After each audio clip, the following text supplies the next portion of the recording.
Hey guys, welcome back to the channel. This is story about what if Sasuke deals Naruto a severe injury, causing a long forgotten bloodline to awaken within him. Part 1. Before I start, please do support for more amazing content and comments for part 2. Do consider to subscribe my channel and share my video to your friends and check out the description as well. Let's start the video. His claws scratched against the metal of Sasuke's headband, leaving a deep cut. As he felt the piercing blow to his chest, he saw Sasuke's eyes widen in shock as his blow landed while the blonde's did not. Why? Was the question asked as they began to fall toward the water. Naruto could only smile as the Chidori pierced through his body. Because we are friends. They hit the water with an enormous splash, staining the pool red as Sasuke withdrew his arm, his hand like wings rolling back into his shoulders. Naruto began to sink into the waters, not even bothering to hold his breath.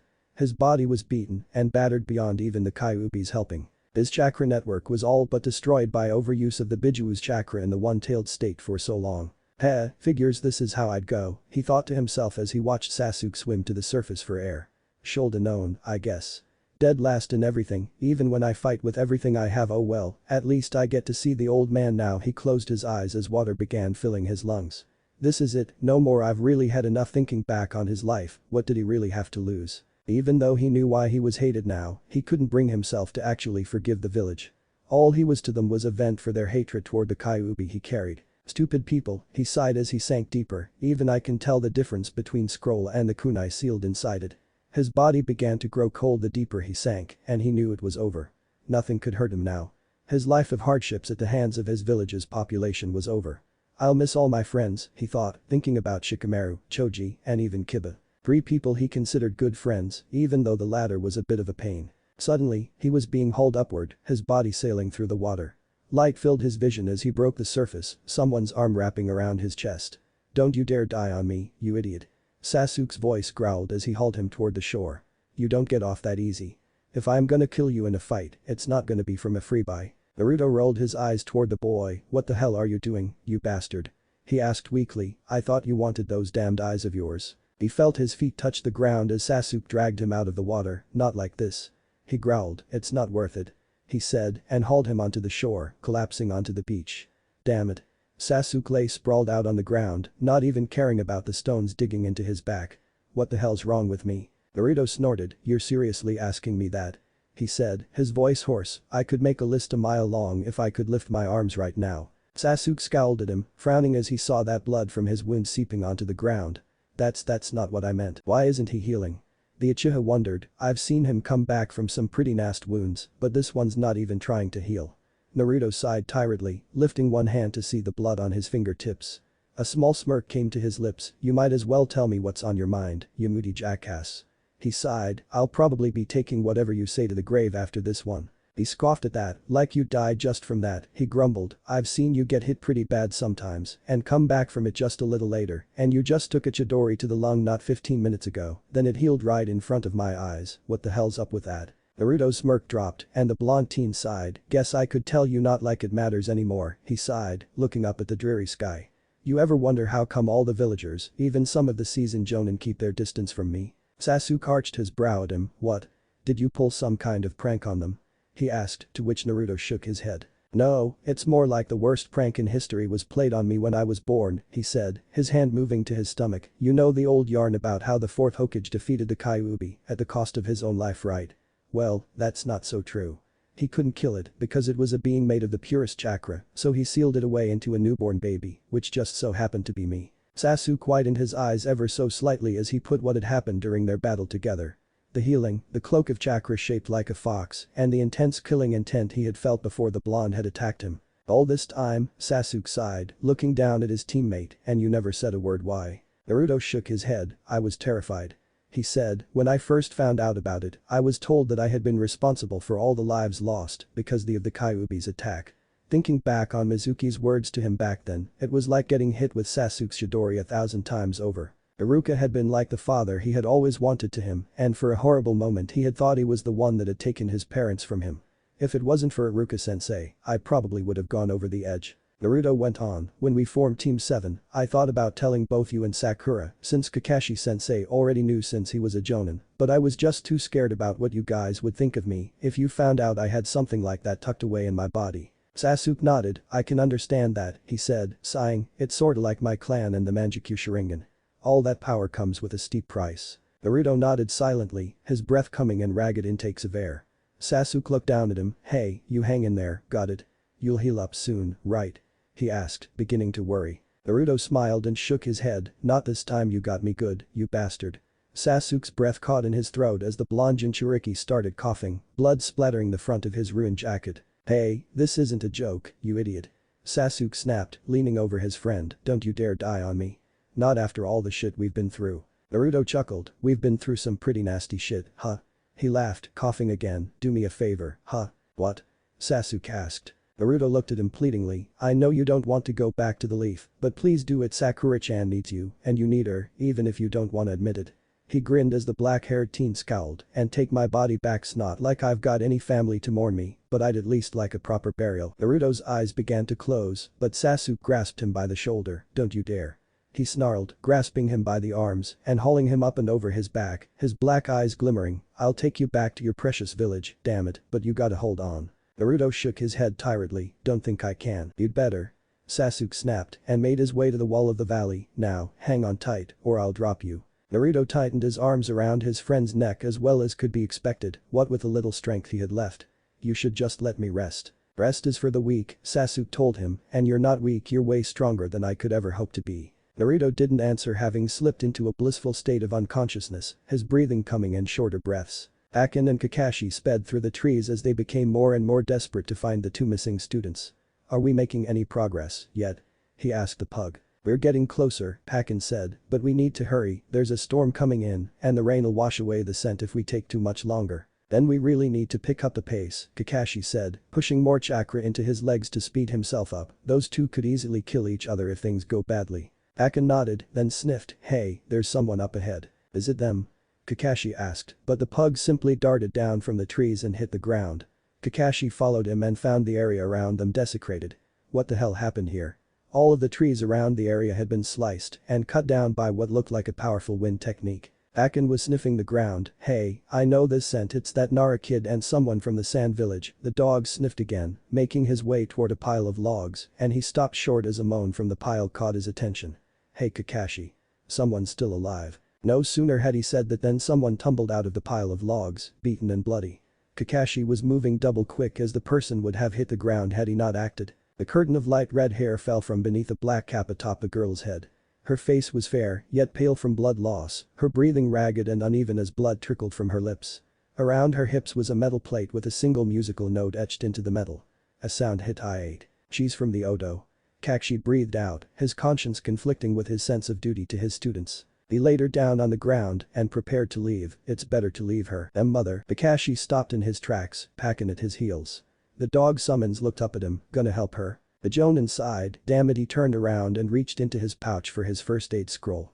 "I have to make this quick," he said, making the ram seal, shadow clone jutsu. Panting from exhaustion, Sasuke kept himself moving through the dense forest that led to Konoha, his neck pulsing painfully as the curse mark tried to take over again, making his movements all the slower. "Keep talking, Naruto," Sasuke grunted, jostling the blonde awake again. "Tell me who you were gonna take to the Rin festival this year." Naruto blinked his clouded eyes, the blue having become dull. "The Rin festival." He shook his head. "The vendors always chased me away." "Not this time," Sasuke assured him, sweat beading his brow. "We can all go together if you want, you, me, and Sakura, hell even Kakashi, if we can get him away from that damned book." A small, weak smile played across his lips. "That sounds really nice," he said tiredly. "I get to go with my family." Sasuke almost laughed at being considered family to the blonde when he suddenly felt his teammate become much heavier as he slumped over, unbalancing the Uchiha. Hey.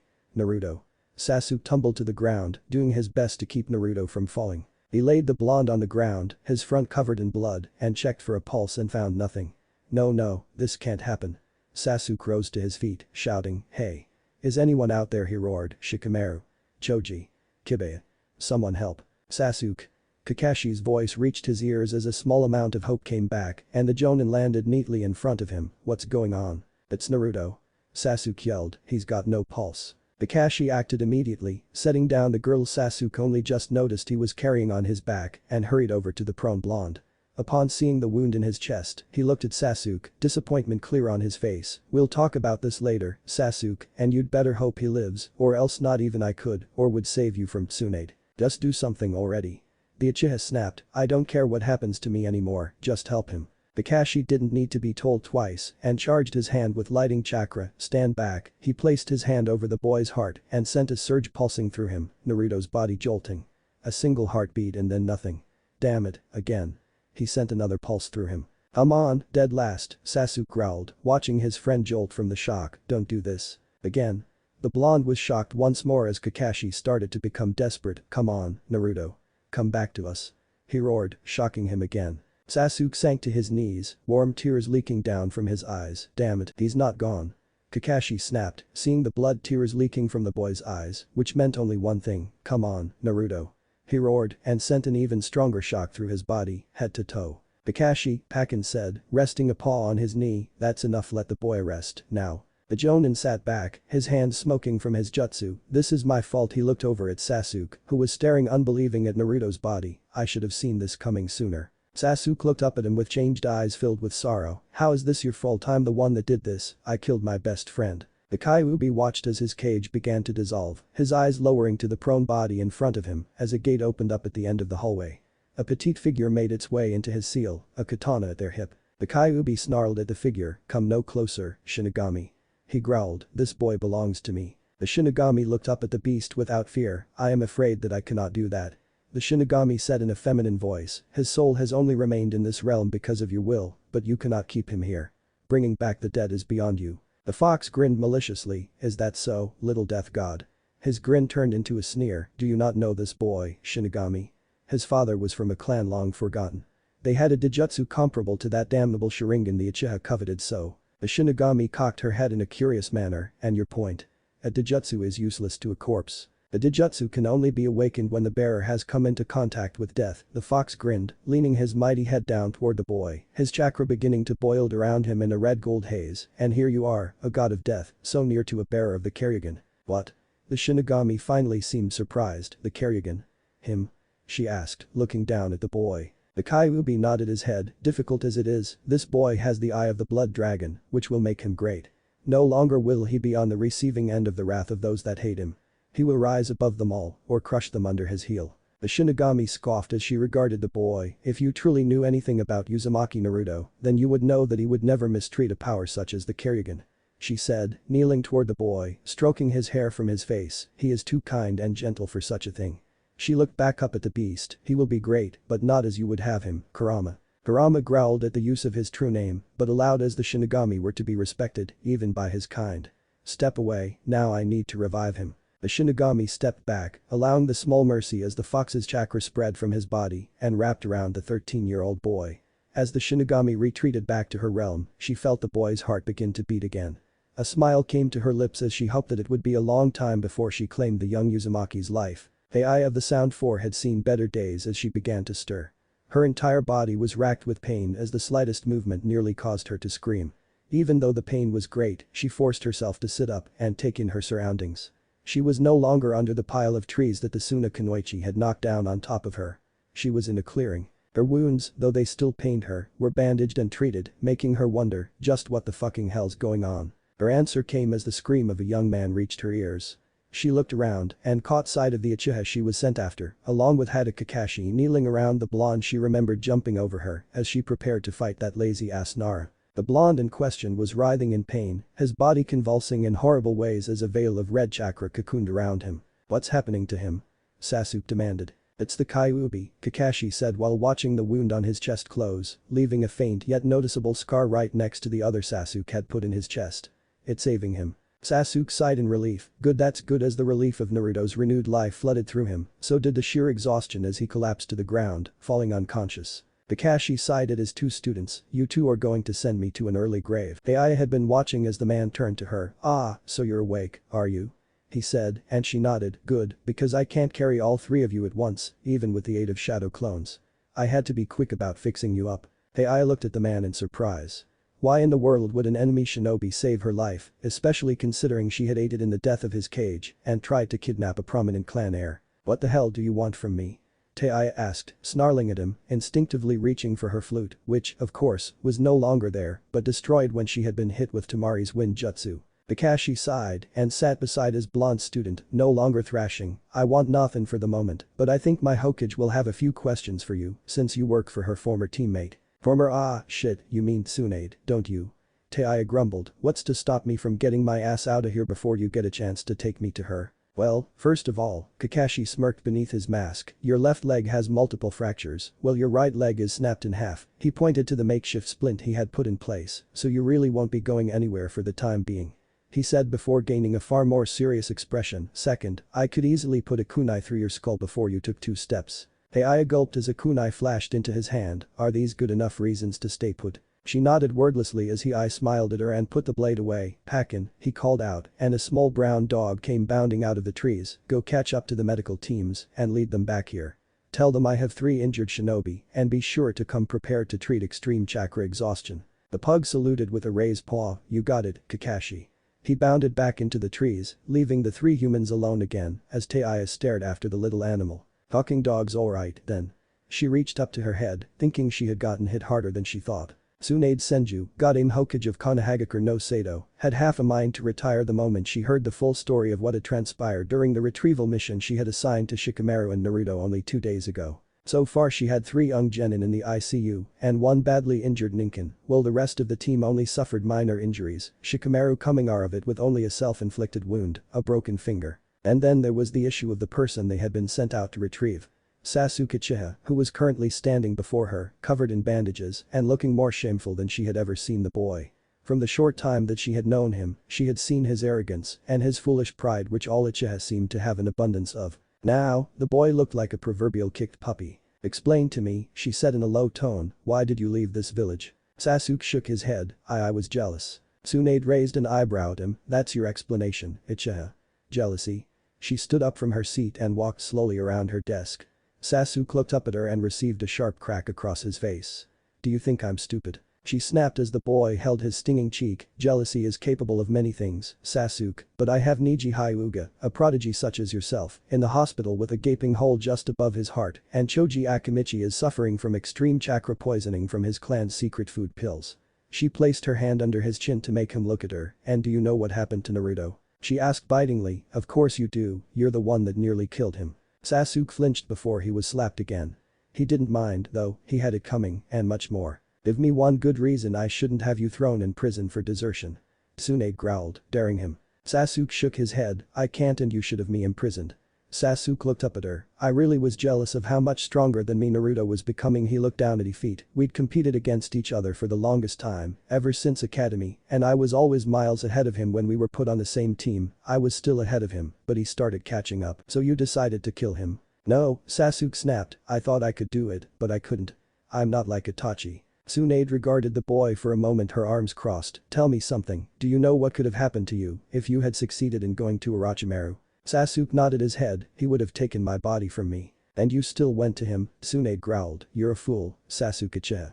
I've read reports about you during your academy days. You were hailed as one of the few geniuses born once every generation in this village. Niji, cursed to the branch family of the Hyuga, is one of them, and I have no doubts that you could be a great shinobi someday, but within the last 48 hours, you have become this village's greatest shame. If it weren't for the fact that the civilians would throw a fit and possibly riot, I'd have you clapped in irons for the rest of your days. She went around her desk to sit back down and sighed, as it stands, I can't run that risk, not when our village is still recovering from the combined attack of Suna and Odo. So, this is what your punishment shall be, Uchiha Sasuke.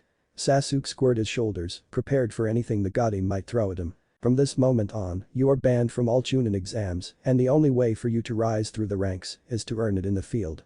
Should your Jonin speak well of you, you may possibly be promoted, but if not, you will remain a genin. She said, glaring as the boy nodded, unfazed. Furthermore, you will undergo psychological evaluation by our best men in the T&I department, and if they deem you unfit for active duty, then that will be the end of your career as a shinobi. Is that understood? Yes, Hokage-sama, he bowed. Good, she rose from her seat, now get out, I have to go in and see the progress of the people that nearly died, bringing your sorry hide back. Sasuke hurried out of the woman's office, hoping to avoid anyone else as he made his way home, escorted by a squad of Anbu for good measure.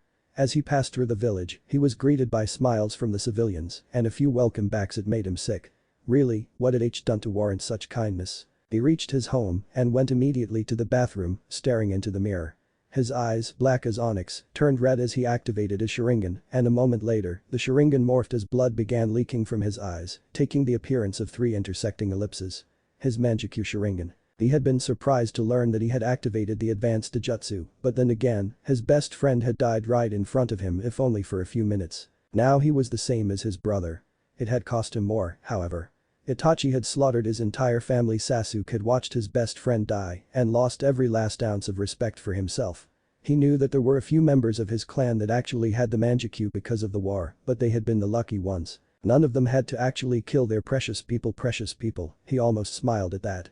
Naruto considered him to be one of his precious people because of their friendship, as well as Sakura and Kakashi and many of their classmates. Did he deserve that? Absolutely not. If he was allowed to remain a shinobi after all of this, he knew that he would be treading on glass as thin as rice paper. One wrong step and it would end him. So he would fight for it.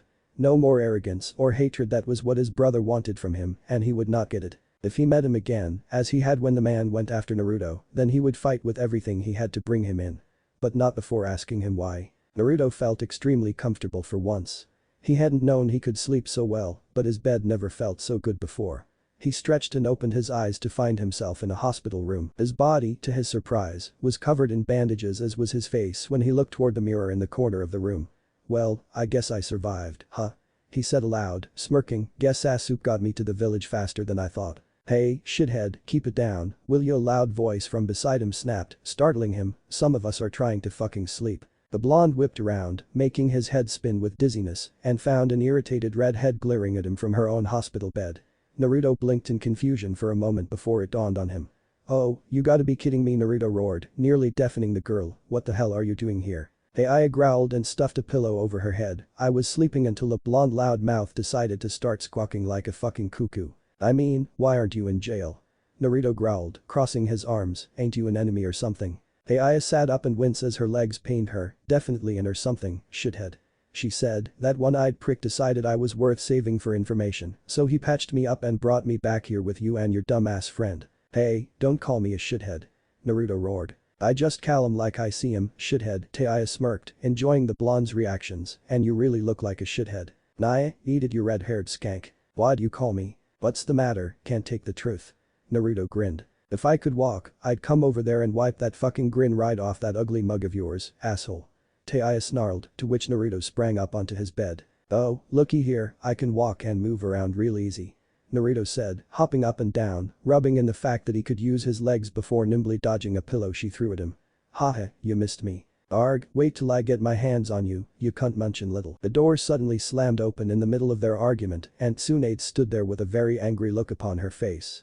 She looked at the pair and growled, "I might have known it was you two causing all the trouble this early in the morning," she said, moving into the room and whacked Naruto on the head with her clipboard. "Sit down, knucklehead, and stop antagonizing your roommate." "Ah," she started it. Naruto said accusingly, pointing at the grinning girl, who stuck her tongue out at him, earning herself a whack on the head as well. "Hey. You can stop baiting him," she told the girl. "It'll only cause more noise, and that is something I won't tolerate in my hospital." "Yes, ma'am," both said, holding their sore heads, before glaring at each other. "Now," she said, making the two snap to attention, "Naruto-kun, I need to know what happened between you and Sasuke. I heard his side of the story, but I want to make sure it matches up." So Naruto told her about the fight, or he started to. As he spoke, his eyes began to turn from their usual blue hues to a blood red in color. What happened next startled even the blonde as the room began to waver and they were all suddenly back at the Valley of the End. "What in the Tsunade started?" "It's a Jinjutsu," Aya said in wonder as she watched an illusionary Naruto and Sasuke face off a powerful one. Sasuke had the blonde by the throat, his arm charged with lightning chakra, and Naruto himself was boiling with a strange red chakra she'd never seen before. As Sasuke made the attack, Naruto's arm shot up and moved the attack away from his heart, but the wound would have still been fatal, which horrified Tsunade and even Aya as they looked at the real blonde in the room. His eyes were wide as he watched the scene unfold again. "Are you doing this?" Aya asked, not knowing the blonde had such skill with illusions. Naruto looked at her with his red eyes. I don't know, I've never been any good with ninjutsu before." Tsunade winced as Naruto's illusion self went down on all fours as the Nine Tails chakra cloak formed around him. "It has to be," Tsunade said, "you were the only ones there to witness this battle, so this must be a projection from your memories," she said, looking at the blonde, and her eye widened. "Naruto, what happened to your eyes?" "My eyes?" Naruto asked. Heiya nodded, fuck yeah, they're red as blood and glowing. Do you feel any chakra flowing toward your eyes right now? Tsunade asked. Naruto sat for a moment as he watched himself and Sasuke leap at each other, the Uchiha flying at him with those hand-like wings. When the battle was over and his conversation with Sasuke started, Tsunade watched the pair in interest, finding that Sasuke had left a few things out, such as the fact that he was the one that had carried Naruto out of the valley and that he now knew about the Kyuubi. Finally, as Naruto slumped over on Sasuke's shoulders, the scenes changed. And it was one that Tsunade never wanted to see. Heiya shrieked in alarm as she found herself surrounded by water in front of a gigantic prison cell, where two enormous red eyes gleamed menacingly. The nine-tailed fox then began speaking to the diminutive Shinigami about the power her presence had unleashed inside of Naruto. Naruto's hand raised up to his eyes, not believing what he was hearing from the beast or the Shinigami. He had a Taijutsu. From his father. As the vision began to fade, Naruto's eyes returned to normal and they found themselves back in the hospital room. Tsunade was looking at the blonde again, a somber look on her face. Naruto-kun, I don't know what to say. You knew them, right? He asked, my parents. Her answer was a slow nod, I did and so did Jiraiya, but your father never showed signs of a Taijutsu like this. Heiya sat back, thinking, well, that giant fuzzball did say that it could only be activated by coming close to death, and from what we just saw, shithead here came real fucking close to death, literally. Tsunade nodded, looking at the girl, have you heard of this Taijutsu before? Heiya held up her hands, listen, I get that I'm a prisoner of war and all that, but come on, I'm not giving our info for free here. Tsunade crossed her arms under her bust, glaring at the girl, and I suppose you think we've been mistreating you? No. Heiya said, you guys have treated me way better than that fucker I used to work for. Hell, he would have put a knife in my head himself for just having a fractured leg, let alone a fucking snapped leg. The blonde woman huffed, then what do you want? Sanctuary, the young woman said, I want to be as far away from Orochimaru as fucking possible. And I want this seal on the back of my neck gone if your seal masters can do it. Tsunade smirked, and I suppose you'd like to become a shinobi of this village, then? Heiya shrugged, I've gotta make a living somehow, don't I? She said, crossing her arms as well, I don't do well with charity. Tsunade sighed and smirked for a moment, you know what? I like you alright, you have my word that you can stay on in Konoha as one of our Kunoichi, and that we'll do our utmost to get rid of that mark on your neck.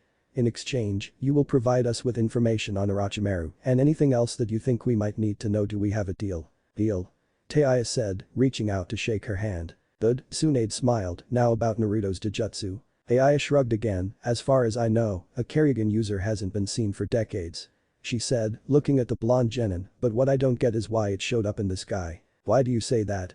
Tsunade asked. It was distinct only to one clan, and they were from Kaminari, Heiya said, and ain't you guys on bad terms, or something? Tsunade nodded, sighing, yes, we are. After the kidnapping incident with the Hyuga, all Kumo shinobi have a kill-on-sight mark. She said, looking at Naruto, but I do know that Naruto's father came from a small village in Kumo before it was destroyed and made his way here with the refugees. Can you tell me about him? Naruto asked hopefully, only to deflate as Tsunade shook her head, why not, granny? Sighing and ignoring the jibe at her age, she sat down beside him, because it isn't my place, not really. Jiraiya will have to tell you. He was closer to him than I was closer to your mother. She said, smiling, after all, she and I were distant relatives, by blood, no less. Really? Naruto brightened, then I really can call you granny. You do and I'll mop the floor with you, she growled, if anything, I'm your cousin, distant cousin. Naruto just grinned, yeah, just keep telling yourself that, granny. Scowling, she decided to change the subject, anyway, Heiya, was it? What else can you tell us about this Karrigan? Heiya shrugged, slightly amazed that the blonde loudmouth was still alive at this point, only rumors I heard from Kabuto once that he wanted to try and find a survivor because there was a chance that Karrigan users could control blood. Blood? Naruto and Tsunade grimaced, that doesn't sound very pleasant. I wouldn't say it was, Heiya went on, other than that, their genjutsu were supposed to be so strong that they rivaled anyone with a Sharingan. Tsunade rubbed the bridge of her nose. This was going to cause problems, she just knew it. Kumo were a very warlike people, and they had a lust for Kekkei Genkai, much like her own village, but worse. It was rumored that the Sandaime Reikage had actually set up a breeding program to cultivate multiple clans that had such abilities, and if word got out that Konoha had another Taijutsu, and one that once belonged to the Land of Lightning, it would only be a matter of time before they came for him. Add to the fact that Naruto was in Uzumaki in name and in blood, it was a disaster waiting to happen. The only plus side to this was that the village would treat Naruto slightly better in knowing that he had a rare Kekkei Genkai. So? Naruto asked, what was this clan called? Heiya sighed, it was the Chinook clan, and they were rumored to pretty timid as far as being active shinobi went, but if you got into a fight with one of them, look out. You're also in Uzumaki, Tsunade put in, they were the greatest sealing masters the shinobi world had ever seen, and savage in battle, with tempers so quick it wasn't funny. I know about them, Teiya put in, Orochimaru has a girl in one of his bases that's supposed to be in Uzumaki. She's got red hair, like me, and pretty fair skin, but other than that, she didn't seem all that fucking good at Kunoichi. Red hair, huh? Naruto asked, looking at the girl, does that mean you could be one, too? Huh? Teiya looked at him like he was stupid, what the fuck are you talking about, shithead? Naruto shrugged, ignoring his, apparently, new nickname. Well, you said the Uzumaki have red hair, he said, pointing at his head. I've got blonde hair, but you've got red hair, just like you said they did, so. Tsunade nodded, smirking. He does have a point, I'll have to do some blood work on that to see if he's right. She said, smiling at the redhead, and if he's right, then I've got all the more reason to protect you from Orochimaru. When do you want to start? Teiya asked, not eager to have more needles pushed into her arm, but she figured these people would be nicer about it than either Kabuto or Orochimaru. Tsunade checked the chart at the end of Teiya's bed and sighed, it's going to take a full week for us to heal up your legs, and it'll take another day or so for Jiraiya to examine the seal, and there's really no telling how long it'll take him to devise a better countermeasure for it. Sasuke will take the priority level higher than usual, but it'll still take a while. She said, looking at the girl, really, any information you can give us on the mark will be more than helpful. Teiya shrugged, I'm a level 3 master at sealing, but all I know about this thing on my neck is that it's a modified 5-layered servitude seal. She said, each one is different than the other. Mine is low level compared to what Kamimuro's was, and he had the same one that Uchiha did. Mine is more like an enslavement mark. If I disobeyed a direct order given by Orochimaru while he was keeping tabs on me, I'd be dead within minutes. What about the physical transformations I've heard about from the others? Tsunade asked, and what we witnessed in Naruto's Genjutsu. It's the final layer of the seal that does that, and it's probably the most dangerous to mess with, Teiya sighed. The last fucker that did had to be restrained and put down because he went wild and started killing anyone that got near him. He even nearly got Kamimuro, and he was the most powerful shinobi under Orochimaru's command. She said, I don't know much about that last seal, but I do know that it draws in a special chakra and enhances the body while pumping me full of some kind of drug. I've only ever used that last seal 3 times, and each time it's harder to control myself when I come down from the high. Tsunade, throughout Teiya's description, had been jotting it all down for Jiraiya's benefit. She had a bad feeling that she knew where that strange chakra was coming from. As she rose to leave, she gave both children a smile and hoped that they could get along for a while and left them, her mind swimming with everything that she had just found out. 1. Sasuke had told her a half-truth and had made him seem worse than what was said, having told her that Kakashi was the one that found them in the valley. 2. Naruto had an incredibly rare Dojutsu, apparently from Minato's side of the family that had lain dormant until now, and it was powerful. 3. The seal would be damned hard to remove, but not impossible given Teiya's information. And 4. There were other Uzumaki out there, and Orochimaru had one of them part of her family. That would have to change. Meanwhile, outside of Naruto and Teiya's hospital room sat Jiraiya, having overheard everything that had been said. He ran his hand over his face tiredly and figured it was high time to tell Naruto just who he was and hope that he could bear with it all. Eat shit, you piss-brained moron. Jiraiya nearly fell from his perch as another argument started up between the two and smiled. Damned if that girl doesn't remind me of the kid's mother. He laughed, peeking inside to see Naruto taunting her as Teiya threw whatever she could get her hands on at him. You're not trying, Red. Throw something already. Naruto taunted and was promptly smacked in the face by a bedpan. Gah. That better have been clean. It wasn't. Teiya laughed. Gross. So you haven't been to see him yet?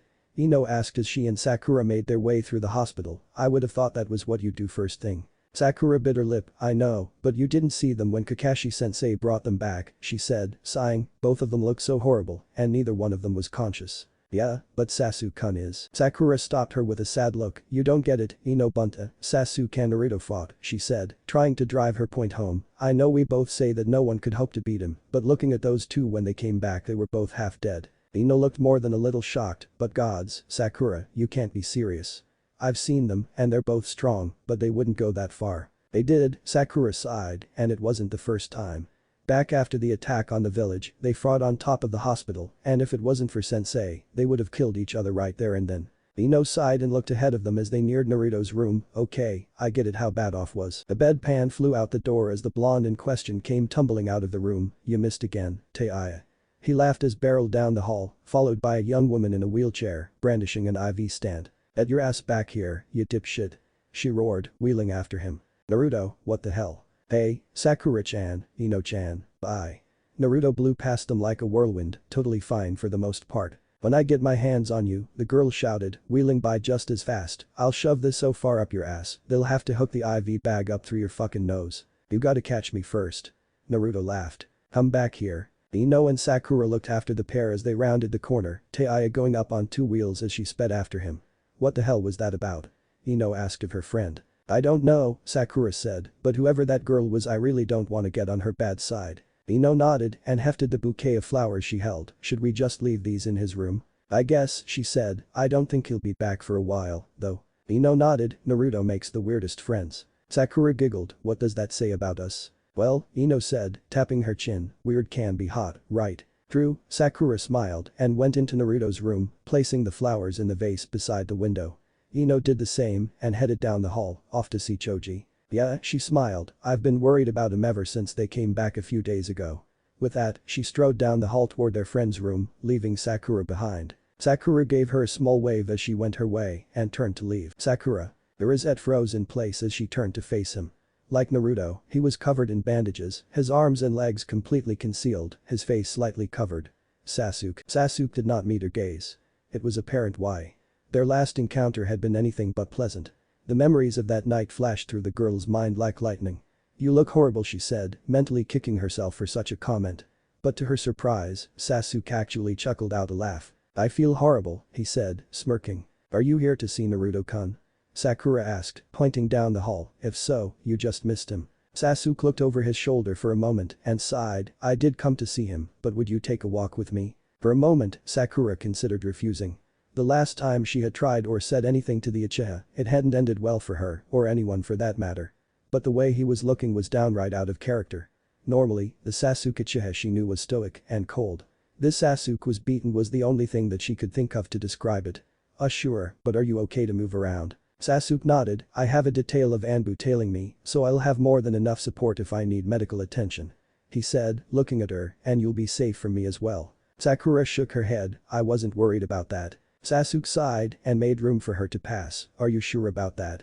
He asked her, after all the trouble I caused, I figured you'd be more worried about the Naruto more than me. Sakura shook her head, he seemed fine just now, but I don't know what happened between you two, but can you tell me that it's done with, now? Sasuke looked at her sadly, yeah, it's all over, he beat me completely and finally knocked some sense into me, so about that walk. Sakura smiled and looped her arm through his, I'd love to. Come back and let me fucking hit you. Taiya roared as she and Naruto practically flew through the streets of Konoha, leaving dust trails in their wake. Naruto laughed, keeping just ahead of her enough to keep her chazzing him, wow, you're tenacious, you know that, Tebeo. You want tenacious, I'll show you tenacious. Taiya yelled, throwing the IV stand at him, get back here. Naruto ducked under the throne stand and grinned, Naihaha, you missed again. This isn't kunai practice. Taiya snapped, now stop running. Stop chazzing me first. Naruto laughed. Taiya was only too glad to oblige as chazzing the blonde through and out of the hospital had tired her out badly. The only problem was that she had forgotten about the piece of metal she'd thrown had landed in the street ahead of her, too late for her to stop in time. Oh shit. The rod tangled in the wheelchair and sent the girl flying. Naruto saw this and bolted back as the girl threatened to hit the ground. Taiya closed her eyes, ready for pain, but felt herself being caught by a pair of strong arms. She opened her eyes and found herself staring straight into the Naruto's blue orbs. You okay? The girl felt her stomach flutter, yeah fine, couldn't be better. Naruto nodded and fixed her wheelchair, sitting her back into it properly. And then got smacked for it. Hey, what the hell was that for? Taiya smirked at him, satisfied, for being an ass to an injured girl, schmuck. Hey, I saved you from falling. Naruto pointed out. You're the fucking reason I was falling in the first place, dumbass. Taiya retorted, taking another swing at him which Naruto dodged. Hey, hold still. I still wanna hit you. Not happening. Naruto snapped, crossing his arms in a negative gesture. I get smacked around enough by my teammates and my jerk sensei, I'll be damned if I let a girl with broken legs do it to me. Taiya had a very snappy comeback planned, but her stomach growled instead. She blushed as red as her hair as Naruto grinned at her, hungry, huh? He asked, gaining a slow, embarrassed nod from her. Alright, how about I take you for some real food, then? That hospital food is worse than field rations, at least they taste good. Where you gonna take me? Taiya asked, and won't the doctors get pissed about us being gone? Naruto shrugged, stepping behind her chair and began pushing, you kidding? I've broken out of that play so many times it stopped being funny. He said, smirking, and there's a great ramen stand around the corner that makes the best ramen you'll ever have. Ramen? Taya gave him a questioning look. You know you're supposed to take girls to fancier places than a ramen stand for meals, right? Again, he shrugged, it's one of two places that let me eat there, and the barbecue place is clear across the village.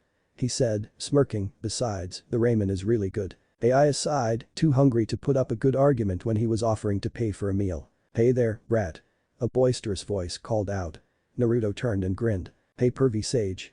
Naruto called out in greeting, making Taya snort at his name. Damn it brat, how many times have I told you not to call me that? Jiraiya roared at his apprentice, what will the ladies think of me then? As Taya turned around in her chair to look at the person who had arrived, Naruto just laughed, that you're nothing but a little pervert. The man known as Pervy Sage was a big man at an even 6 foot and built strong, with long, wild spiky hair tied back into a tail, the word oil etched into his headband. He clutched at his heart as if wounded. Aw, now that hurts, Naruto, how many times have I told you this? He asked dramatically before striking an odd kabuki pose. I am no mere pervert, he said, grinning, I am a super pervert. Haha. Naruto and Taya both deadpanned at him, and this, ladies and gentlemen, is my second sensei, legendary perverted toad sage, Jiraiya. He said, giving a mock applause. How lucky am I? This is Jiraiya. Taya thought, I'm starting to see a pattern with these three ninja. They're all batshit insane. Mommy, that old man is funny. Hush, dear, we just ignore people like that, remember? Yes mommy. Naruto felt his eyebrow twitching at his sensei's antics. Really, could you get any more humiliating? Naruto asked, rubbing his forehead. Anyway, what are you doing here, pervy sage? I thought you were out of the village again. Jiraiya placed his hands on his hips. Well, I couldn't very well stay away when I heard about all this chaos you and that teammate of yours caused, now could I? He asked, smirking, and I have to say, you two really put each other through the ringer, I hear. Got a new Dijutsu, right? Naruto nodded, yeah Granny said you could tell me about my dad. He looked up at the man solemnly. Jiraiya returned the look and sighed, honestly, Naruto, I wanted to tell you the first time we met, but Sarutobi-sensei forbade me to do so until he thought you were ready to know. He said, ushering them down the streets to Ichiraku's ramen, if the village itself knew about it, you'd be seen as near royalty, but if people outside the village knew that your father sired you, then there would be people coming after you more and more because they hated or feared him. Hey I looked back over her shoulder at him, not that I need to know, or anything, but was the guy really that powerful of a shinobi? Jiraiya nodded and pointed up, forth from the left, and you'll see him. Naruto whipped around, following his finger toward the Hokage monument. Forth from his eyes landed on the man he had looked up to the most for the longest time, the fourth Hokage. You're joking. He looked back at the man, you've got to be joking, he was my dad. Jiraiya nodded, he was, and he was my finest student, as you well know, Jiraiya said, sighing, I understand if you don't believe me, but know that you are Minato Namikaze's son. Naruto turned a snarl on the man, his eyes turning blood red, then tell me something, he growled, his voice suddenly booming, why, in all of creation, did he seal that damned nine tails inside of me? He growled again, drawing the attention of the passing crowds, all of whom knew the boy for what he held, but shrunk back in fear as they saw his blood-red eyes gleaming and heard the sound of his thunderous voice. Jiraiya sighed and placed his hand on the boy's head, dispelling the out-of-control genjutsu that was being cast. You really need to learn how to control those eyes of your kid. He said as Naruto's eyes returned to normal, seriously, Naruto, do you know just how loud your voice was becoming because of that genjutsu? Naruto looked at him in confusion, but I suck at genjutsu. Ai reached back and smacked him on the shoulder, not anymore, shithead, she told him when he turned, remember, those new eyes of yours cast a genjutsu that's almost as powerful as the Sharingan that your pansy-ass Uchiha pal has. She stuck a finger in her ear, I think the whole village might have heard you talking if the ringing in my ears is anything to go on. She's right, Jiraiya said, sighing, not that I mind the village finding out who you are, honestly, these fools need a wake-up call. He said and started down the street, come on, we'll talk more over a few dozen bowls of ramen sound good. I'm all for it, Taya crossed her arms, after a few days of that tasteless gunk they call food, a bowl of ramen or two sounds like a fucking feast. Jiraiya chuckled as he led the way, the two younger shinobi trailing behind him slowly, since Naruto was still pushing Taya's wheelchair. Taya looked up at him for a moment and saw his eyes downcast. Hey you gonna be okay, shithead? Naruto shrugged, not sure I guess it's just too much for me to take in all at once.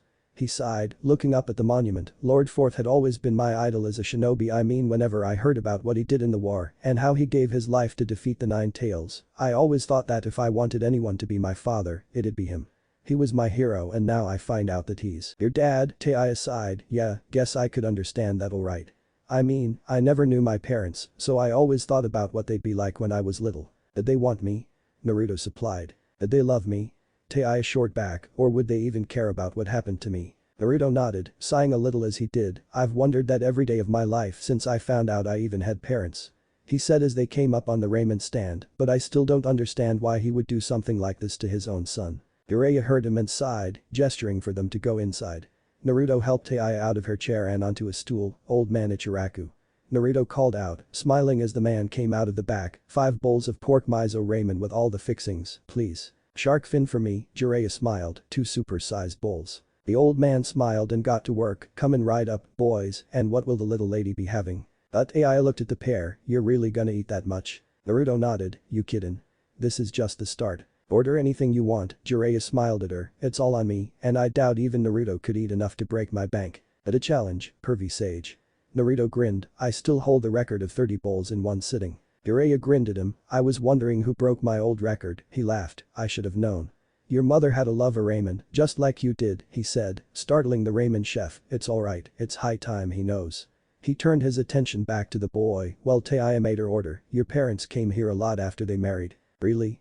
Naruto asked. Sure did, Jiraiya chuckled, especially after she became pregnant with you. He reached inside his coat and pulled out a picture, showing it to the blonde, that's them there, and me too. Even after Minato became a jonin, we were all as close as family.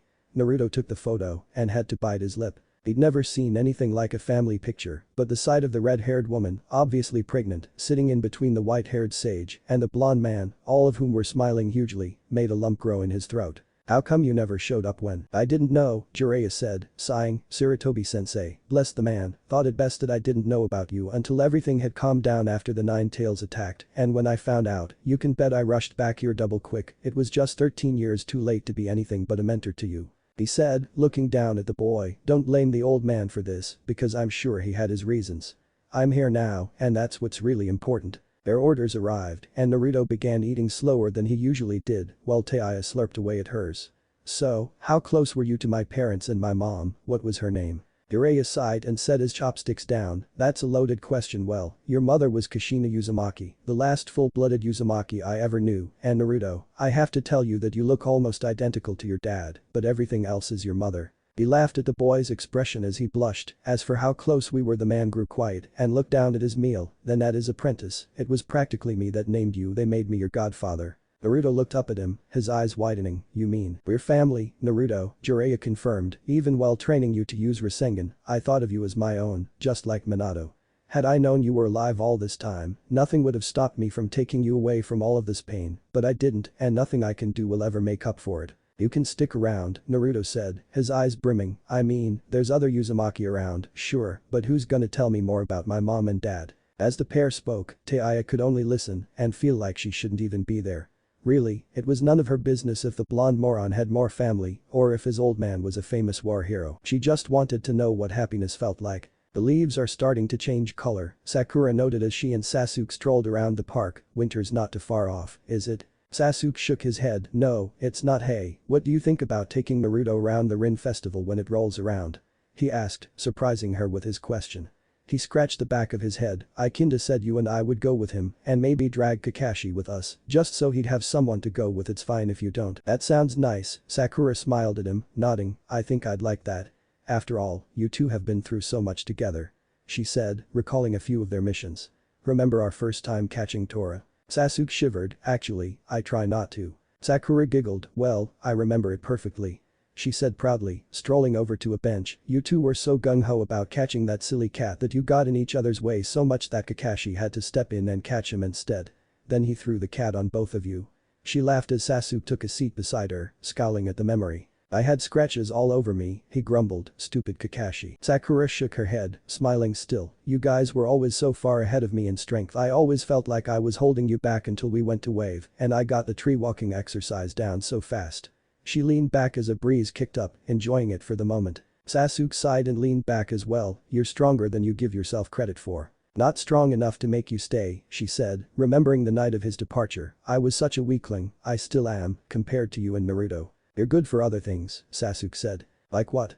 Sakura asked with a slant-eyed glance. Go on. Sasuke gulped and said, well, you're really good at explaining things, even to me and Naruto, and you know how we are. Sakura eyed him for a moment before letting it go, I guess you're right about that. If I weren't around, you two would be helpless. Sasuke smirked at her, I wouldn't go that far. The girl giggled, you know, this is the first time we've talked like this, she said, smiling at him, I always thought that you found me annoying, but here we are. Sasuke shrugged, things change, he said simply, and I wanted to apologize for hitting you that night he said, blushing as the girl blinked at him in surprise, you were just trying to protect me, and I had no right to do that to you I'm so sorry, Sakura-chan. He almost swallowed his tongue as the affectionate came out, sounding like he was gagging. Sakura blushed lightly for a moment, then broke out laughing, making Sasuke growled. Sasuke-kun, you don't have to force yourself to be nice, you know. She laughed, just be yourself, that's always worked before. Sasuke shook his head and looked at her sadly, being myself nearly got 3 people killed, Sakura, and one of them was my best friend and closest person I had to a brother left in this world other than Itachi, I don't want to be that anymore. Who said you have to be? Sakura asked, reaching out to take his hand in hers, Sasuke-kun, you need to know now that you don't have to take everything on yourself. You want to take down your brother for what he did your family, I get that, but you don't have to do it alone. Naruto and I will be there for you, whether or not it's chasing after your brother. Sakura smiled as he gripped her hand in return, ask us for anything, and we'll do our best to help you do it, but all of us, she said, rising and pulling him with her, from this point on, need to get stronger. That's why I'm going to ask Tsunade-sama to take me on as her apprentice. You are? Sasuke asked, surprised, but you hate training. Sakura shook her head, doesn't matter. I'm tired of being useless to you and Naruto, so I'm going to do my best for both of you, as your friend and teammate, and for myself I'm tired of being left behind, too. Sasuke was more than a little stunned, but smiled nonetheless, of all the people to actually say they're weak, it's both of my teammates you're both stronger than I am, you've got wills made of steel, where mine is shattered as easily as glass, then you just have to get stronger, too, right? Sakura chirped, giving him a tug, come on, let's go see if we can find Naruto. Sasuke nodded. It was high time he and Naruto settled their differences, even if it meant getting punched again. Tsunade's brow twitched violently as she took in the empty room of the hospital that had housed the injured Sound Kunoichi and her favorite blonde genin. The beds were bare and unmade, meaning that the pair had been gone only a few hours. Those little brats. She snapped, crushing the clipboard in her hands. Tsunade Haim, an old woman said, coming down the hall toward the woman, I heard that you had spoken to Sasuke Uchiha earlier today. Tsunade sighed as Kaharu Udatane came toward her, and a groan escaped her throat. Yes, I had a word with him this morning. She said, keeping the irritation out of her voice. Was there something you needed, Councilwoman Udatane? I was made aware of his suspension from the Shinobi Corps, the elder woman said, was that wise? The boy may be unstable, but he is still an Uchiha and the last loyal one to the village. Pinching the bridge of her nose, Tsunade sighed in irritation, I told him that if he was deemed unfit for the life of a shinobi by Inoichi, then his career as a shinobi of this village was over, she said without hesitation, honestly, it took all I had not to throw the brat in prison for what he's done. Not only did he desert, but he nearly killed one of my most promising genin and led 2 others to be severely injured in their pursuit of him. Ahara nodded, the young Akimichi heir and the promising branch member of the Hyuga clan, she said, sighing, and I take it the third you speak of is the young Jinchuriki, Uzumaki Naruto. Swan glared at her, don't refer to him by that title. She growled, he is a proud shinobi of this village and he is as loyal as we could ever hope, even after all of the abuse you and the others have put him through. I've done nothing to the boy, Kaharu snapped. And you've done nothing for him either, the blonde said, glaring at her angrily, nothing could make me more ashamed than what that boy has had to go through his entire life, even after he became a shinobi. She turned down the hall and began walking, he's going to be one of our best soldiers when he matures and he's earned my respect twice over because of his sheer tenacity and strength of will. An asset such as him should be nurtured and protected, Kaharu said, trying to placate the woman, but if we'd showed any favoritism toward him, the civilians would have never let us alone and the boy would have been through even more trials than he already has. Or he would have at least grown up without having to live on the streets until sensei found him and put him in that atrocious apartment. Tsunade sneered over her shoulder at the woman, turning about, let me make one thing perfectly clear, she said, her hands on her hips, as you elected me Hokage, what I do with my shinobi is up to me and me alone, and while I will respect you and Himura as my advisors, do not attempt to sway me when it comes to Naruto he is my one remaining family member that I know of inside the Uzumaki clan.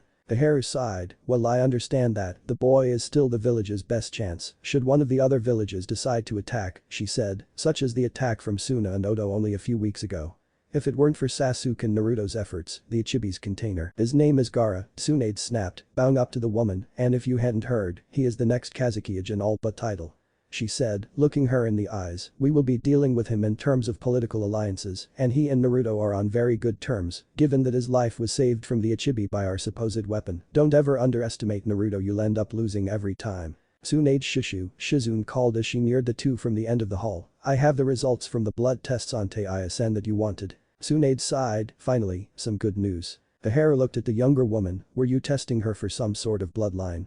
Hardly, the blonde sighed as Shizune reached with the paperwork. Naruto brought up a fairly good point with her yesterday, and I wanted to see if he was right, she said, and started thumbing through the files. See, Naruto now knows of his Uzumaki heritage, and, if Jiraiya finds him, he'll soon know about his father as well. But he pointed out that Taiya has Tsunade began to pale as she found and read the page she had been looking for, and looked at her apprentice, Shizune, does anyone else know what's on this? No, Shizune shook her head, I did the blood work myself, and I can assure you I triple-checked it before I brought it to you. Tsunade growled, this explains a few things, such as the feel of her chakra when I was around her, she said, and why she was so talented as a genjutsu user. The hare looked between the two women curiously, whatever is the matter, Tsunade-hime? You're acting like you've seen a ghost. Tsunade pinched the bridge of her nose, sighing, I have that girl is indeed part Uzumaki, she said, making the elder smile, but she's also part Uchiha. The hare squawked, how is that possible? There were no outside relations documented by the clan. Tsunade looked at the woman tiredly, that would be true if the subject intended to sire a child, or if the mother was willing. Tsunade said, sighing, by the gods, this is going to be a mess. How much Uchiha blood does she have? Kaharu asked, if Danzo catches wind of this, he'll. Tsunade glared at the woman, I'm not letting that old buzzard touch a single hair on her head. She snapped, sighing, but you're right, Danzo can't know about her lineage, she's in Uzumaki Uchiha half-blood, just like Naruto is a half-blood between his father's clan and his mother's. Shizune nodded, and it would seem that she's taken after the Uzumaki clan more than the Uchiha, thank goodness, she said, if it had been the other way around, she may have developed a Sharingan at this point. I agree, Kaharu sighed, if another Sharingan surfaced, and a female no less, it would cause an uproar not only to marry her off, but to keep her from being violated. Right, Tsunade said, placing her hands on both of their shoulders, I'm dubbing this an SSS rank secret, no one outside the three of us will know, not even Taiya unless she does, somehow, awaken a Sharingan. Is that clear? My lips are sealed, Kaharu nodded, Danzo will not get his hands on this poor girl. Shizune nodded, you know I won't say anything but the girl's father. Tsunade smiled, that's probably the only good thing about this whole the poor man left behind quite a daughter. Taiya sneezed violently, nearly spilling the bowl of ramen she had started to enjoy, damn, this village sure as hell plays with your sinuses. She complained before going back to her fifth bowl of shrimp ramen. Jiraiya looked at the girls for a moment, I'd imagine that Orochimaru keeps all forms of pollen and other allergies out of the compound he kept you at, right? Taiya nodded, her mouth full. Abrasive she may have been, but she at least had table manners. After swallowing down another mouthful, she said, aside from the scent of blood and medications, the place was kept squeaky clean. Yes, Orochimaru wouldn't want any of his subjects getting sick, Jiraiya growled, and I suppose he placed one of those marks on you? Taiya nodded and moved her hair out of the way, showing off the nape of her neck, mine was the curse of hell, she said, letting her hair fall back into place, the Uchiha's was the curse of heaven. She went on, his is more powerful than most of the ones he put on my old teammates. That Sasuke brat was something special to him, just like Kimimura was. The only reason he didn't take him was because the guy had some kind of deadly illness that would have passed right on to the bastard the minute he took him over. Naruto shivered, why the hell would anyone let him do that to them? Taiya shrugged, hell if I know, she said, the mark gives you one hell of a power boost, even if you don't use it at all, but it also makes you a lot more aggressive in the first few months of getting it. So you just got yours, right? Naruto grinned. The fuck does that mean, shithead Taiya sneered. Now, Jiraiya smiled as a fight started brewing, let's not fight, besides, Naruto, she's going to help us find Orochimaru once everything settles down, remember? Naruto just grinned and placed his arms behind his head, aw, I'm just fooling with her. Taiya huffed and finished off her ramen, look, shithead, I'm hoping that Tsunade-sama finds out I'm really part of your clan and all, but don't get too chummy with me, or you'll end up in your own personal genjutsu-induced hell. Really? Naruto deadpanned, I'm a shinobi, and I have an enormous angry ball of chakra inside me that likes my misery, how else can you make my life any worse? Those getting rear-ended by Orochimaru tell you anything about my skills as a genjutsu mistress? Jiraiya shivered, oh, gods, I just imagined that, and now it's stuck in my head. He then started banging his head on the counter, evil thoughts. Beggin. Naruto grimaced while Taiya smirked, now see what you've done. Naruto jerked his thumb over at the man, he's gonna be like that the rest of the day. Aiya just kept smirking as the Sannin banged his head into the wooden counter while Tucci tried to stop him for the sake of his raiment stand. You kidding? This is what I call primo entertainment. No, what's entertaining is seeing his ass get beaten whenever he gets caught peeping in the women's hot spring, Naruto grinned, remembering quite a few incidents the old sage had gotten himself into because he couldn't contain himself and even more that Naruto himself had caused during some of their stints outside the village that he threatened to let slip to Tsunade in order to get his way with his sensei sometimes. Pure gold in his opinion. As Taiya snickered at that, something caught her attention. A pair of somethings, actually. Shithead. She said, getting Naruto's attention, you and that pal of yours were on good terms, right? Well, he tried to help me if that's anything to go on, Naruto said, placing another empty bowl in his pile. Why? He asked and noticed Aiya pointing over his left shoulder. He turned around and sure enough, said pal was slowly making his way toward them while lagging behind a cheerful Sakura. Just like Naruto, the older boy was covered in bandages. Though, Naruto did notice that he seemed to hang back more than he usually did. As usual, Sakura was bubbly and cheerful when she came up to him. Hey, Naruto-kun, still alive, huh? Naruto grinned at her, hell yeah, why wouldn't I be? Sakura giggled and pointed toward Taiya, who was glaring at the girl, because the last time I saw you this girl was zooming after you about to murder you, or at least hurt you a lot more than you were this morning. Naruto looked at her in confusion, hurt me?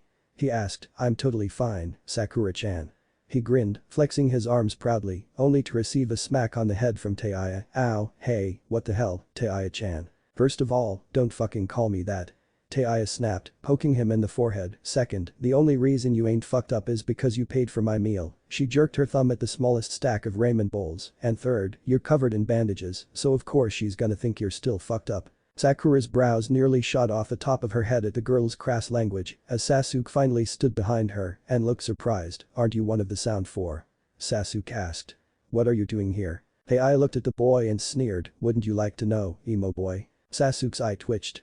Naruto snickered, she's got you there, Sasuke. Sasuke growled, and here I was worried about you, dead last, he grunted, you know you died on us for a little while, right? Naruto felt himself deflate at that, yeah my new eyes showed me what happened, while I was out he looked at his teammate, thanks team. Sasuke grunted for a moment before extending his hand, I'm sorry Naruto. Naruto looked at the Uchiha and sighed, Sasuke, he slapped his hand away, I already told you, we're good. How can you say that so easily? Sasuke asked in wonder, pointing, because of me, you had 2 holes put in your chest and pretty much died on me and Kakashi, so why? Aiya crossed her arms, I gotta agree with the emo brat, Sasuke scowled at her, if it were me, I'd be kicking his ass 6 ways to Sunday. Naruto shrugged, turning my back on him now would be the same as abandoning him.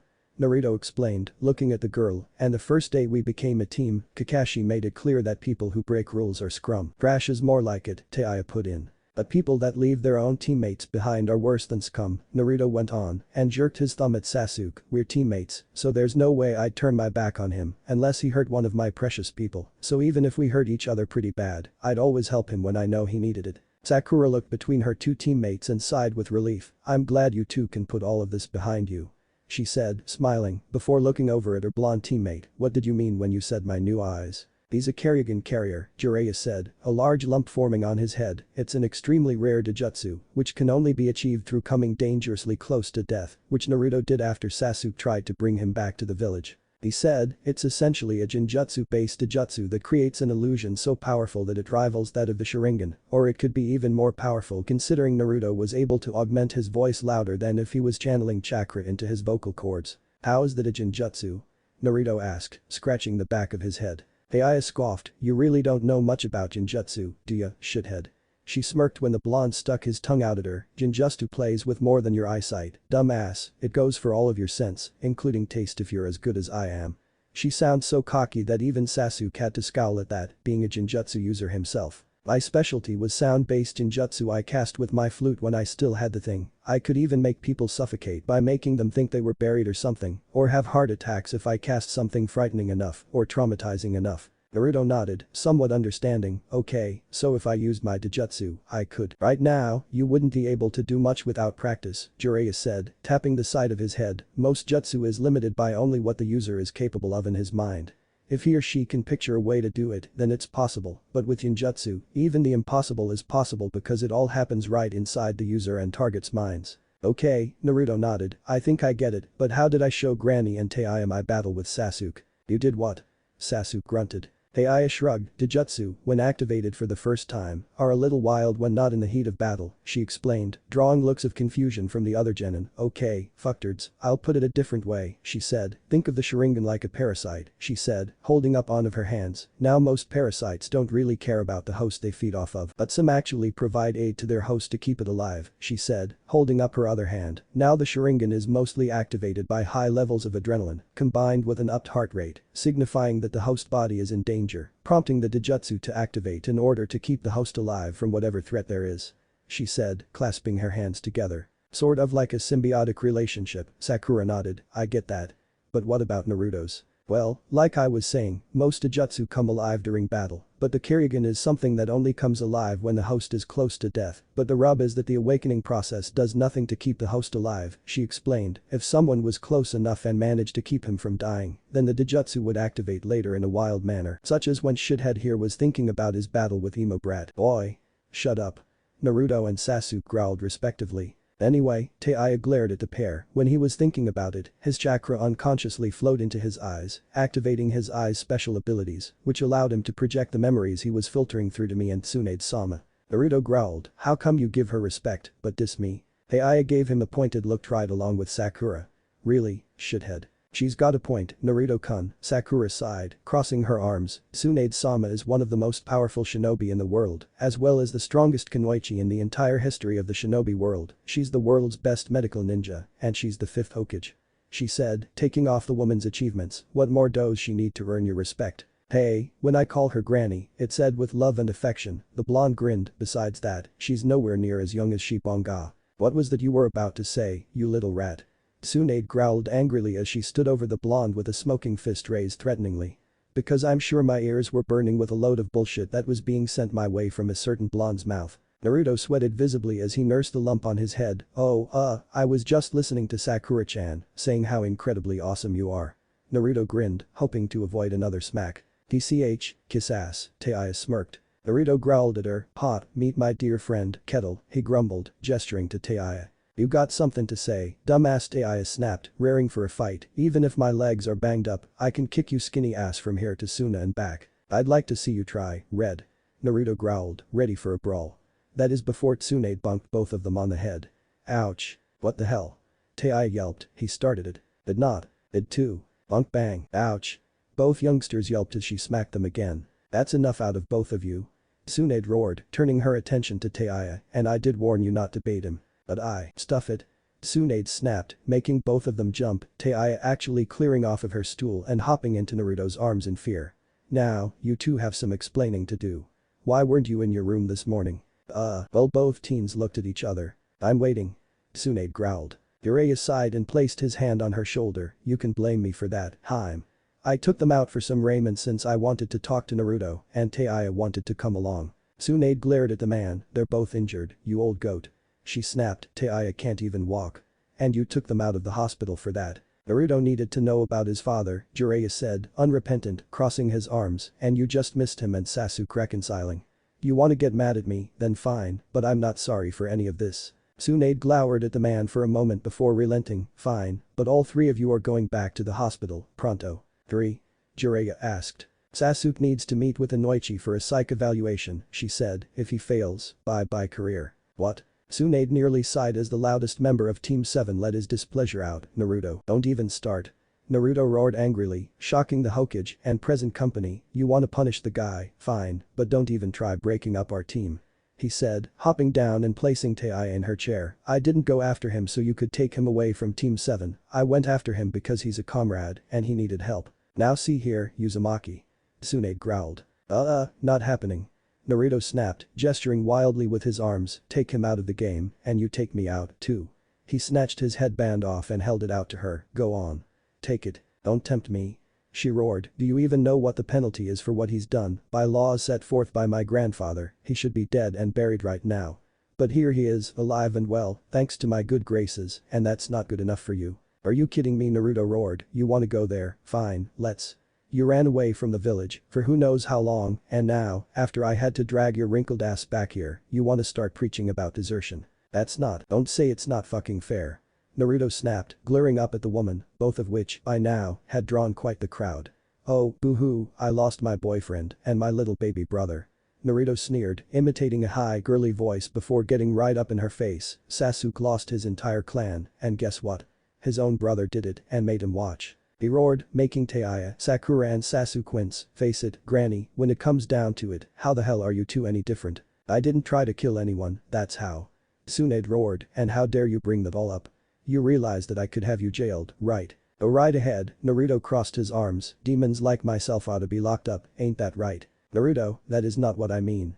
Tsunade gasped, you know I'd never. She stopped when she looked over at Jiraiya for support, but the man only shook his head. Leave me out of this, Haim, Jiraiya said, you got yourself into this mess, you deal with it, cause I would have done the same for Orochimaru if I could have, but he was already too far gone. Fact of the matter is, the kid's right. Sasuke more than likely would have been a second Orochimaru given enough time, and probably twice as dangerous. So I should just let him go. Tsunade huffed, just like that. No, I'm saying let me get that damn seal off of both Taiya and Sasuke, then you can evaluate both of them, he said, scratching the back of his head. Face it, Haim, putting Sasuke's career as a shinobi on ice right now is foolish, considering how many we lost in the invasion, and if you did that, not only would you have the civilians hate, which is a headache any way you slice it, but you'd have Danzo breathing down your neck to get the boy to impregnate as many girls as possible to start up the Uchiha clan again. Anything but that. Sasuke shuddered, I would very much like to be a one-woman man. Shut up. Tsunade snapped at the boy, this doesn't concern you. Sasuke resisted the urge to point out that it really did, but he liked living too much to do that. Giving him a psych evaluation right now wouldn't be a good idea anyway, Taiya put in, leaning on her hands. Orochimaru's curse marks always mess with your mind a little bit, even if he doesn't intend to use you as a vessel. There, now, you see. Jiraiya said, once I get that thing off, I'm sure things will go back to normal, and you can rule this as a simple attempt of kidnapping. Tsunade growled and crossed her arms, an angry blush on her cheeks. What is this? Gang up on the Hokage day, she snapped. Arg, you're all gonna be the death of me. The only one here that hasn't raised my blood pressure is Sakura, and she's hiding behind Tucci. Sakura popped her head out from behind the man in question. I thought I'd just stay out of this one. Smart girl, Tucci smiled. But, Hokage-sama. Sakura said, as she hopped over the counter, I would like to make a small request. Tsunade looked down at her. What? You want me to let him off the hook, too? No, Sakura said a little too quickly, then blushed. Well, that too, but there's something else. Then out with it, Tsunade sighed. It's bad enough that I just lost an argument with a bunch of kids and an old novelist. Jiraiya hurriedly put in. Right, the blonde's brow twitched, now what do you want? Sakura gulped and bowed low. Please, Tsunade-sama, please make me your apprentice. Tsunade actually looked surprised, as did Jiraiya, Naruto and Taiya for that matter. And why should I? Tsunade asked, I've read your reports from Academy, and while you placed as the top Kunoichi, your field performance report from Kakashi, whenever he turns them in on time, are below average. Sakura nodded sadly, that's why I'd like to be your apprentice. She said, I'm tired of being the useless one on our team. I know I have a resistance to Jinjutsu built up because of Kakashi, but if I trained in the medical field like you, I could be of more use to Sasuke and Naruto, and not just be in the way. You do this for them? And myself, she said, I don't want to be weak anymore. Sasuke watched the Hokage and his teammate nervously for a moment, thinking that the elder would refuse for a moment, but then he saw he beginning to smile. Alright, I guess I could use an apprentice, but you realize that the training I'm going to put you through is nothing compared to what Naruto gets from Jiraiya, and I heard that the old perv threw him off of a cliff. Sakura looked up at her with slight fear, but steeled herself, I don't care, do your worst. Jiraiya grimaced, ooh, wrong choice of words. But answer, she said, and grabbed the girl by the back of her dress, come along, training starts immediately, and boy do I need to blow off some steam. Naruto clapped his hands together, rest in peace, Sakura-chan. She was a really good teammate, Sasuke put in. She'd have been a real looker in a few more years, Jiraiya lamented. Taiya just grinned, waving, sayonara, Pinky. Sakura watched as her friends began to wave at her while she was dragged off. Naruto, Taiya, Tsunade yelled, I want you two back at the hospital as soon as you're done eating, else I'll put you through the ringer. That got the pair moving. Taiya wheeled herself around right as Naruto took off like a shuriken. Race you back. No fair. Taiya roared, you got a head start.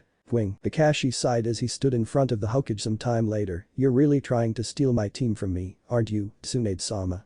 He asked as he saw the apprenticeship form in front of her.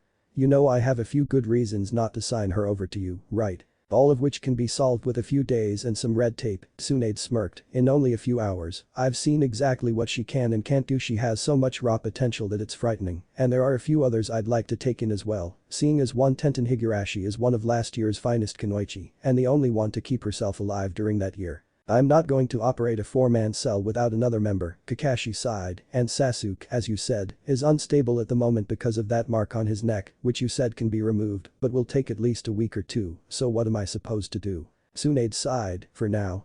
I want you taking up your old Anbu mask again for a while. She said, Teiya is in Uzumaki, just like Naruto. What's more, Naruto has a rare Dijutsu that could get some unhealthy attention for him from too many people inside and outside this village. Not only are they both in danger of being kidnapped for their heritage, but Naruto for his eyes as well, and both have the potential to be repeatedly violated by outside forces, should they come under attack. She sat back with a sigh, thinking back on the conversation she had had with Shizune and Kaharu earlier that morning. Our inside threats are more subdued, because both are of Uzumaki heritage, meaning those that would use them would wish to strengthen that bloodline by having them engage each other instead of hand-selected subjects willing to go through such a thing. And being a Jinchuriki, Naruto is more than capable of defending himself now that he's a seasoned genin and soon to be chunin. You're promoting him? Kakashi asked. He's earned it, Tsunade nodded. The girl, however, I'd like to have evaluated in the field after Jiraiya removes both hers and Sasuke's marks.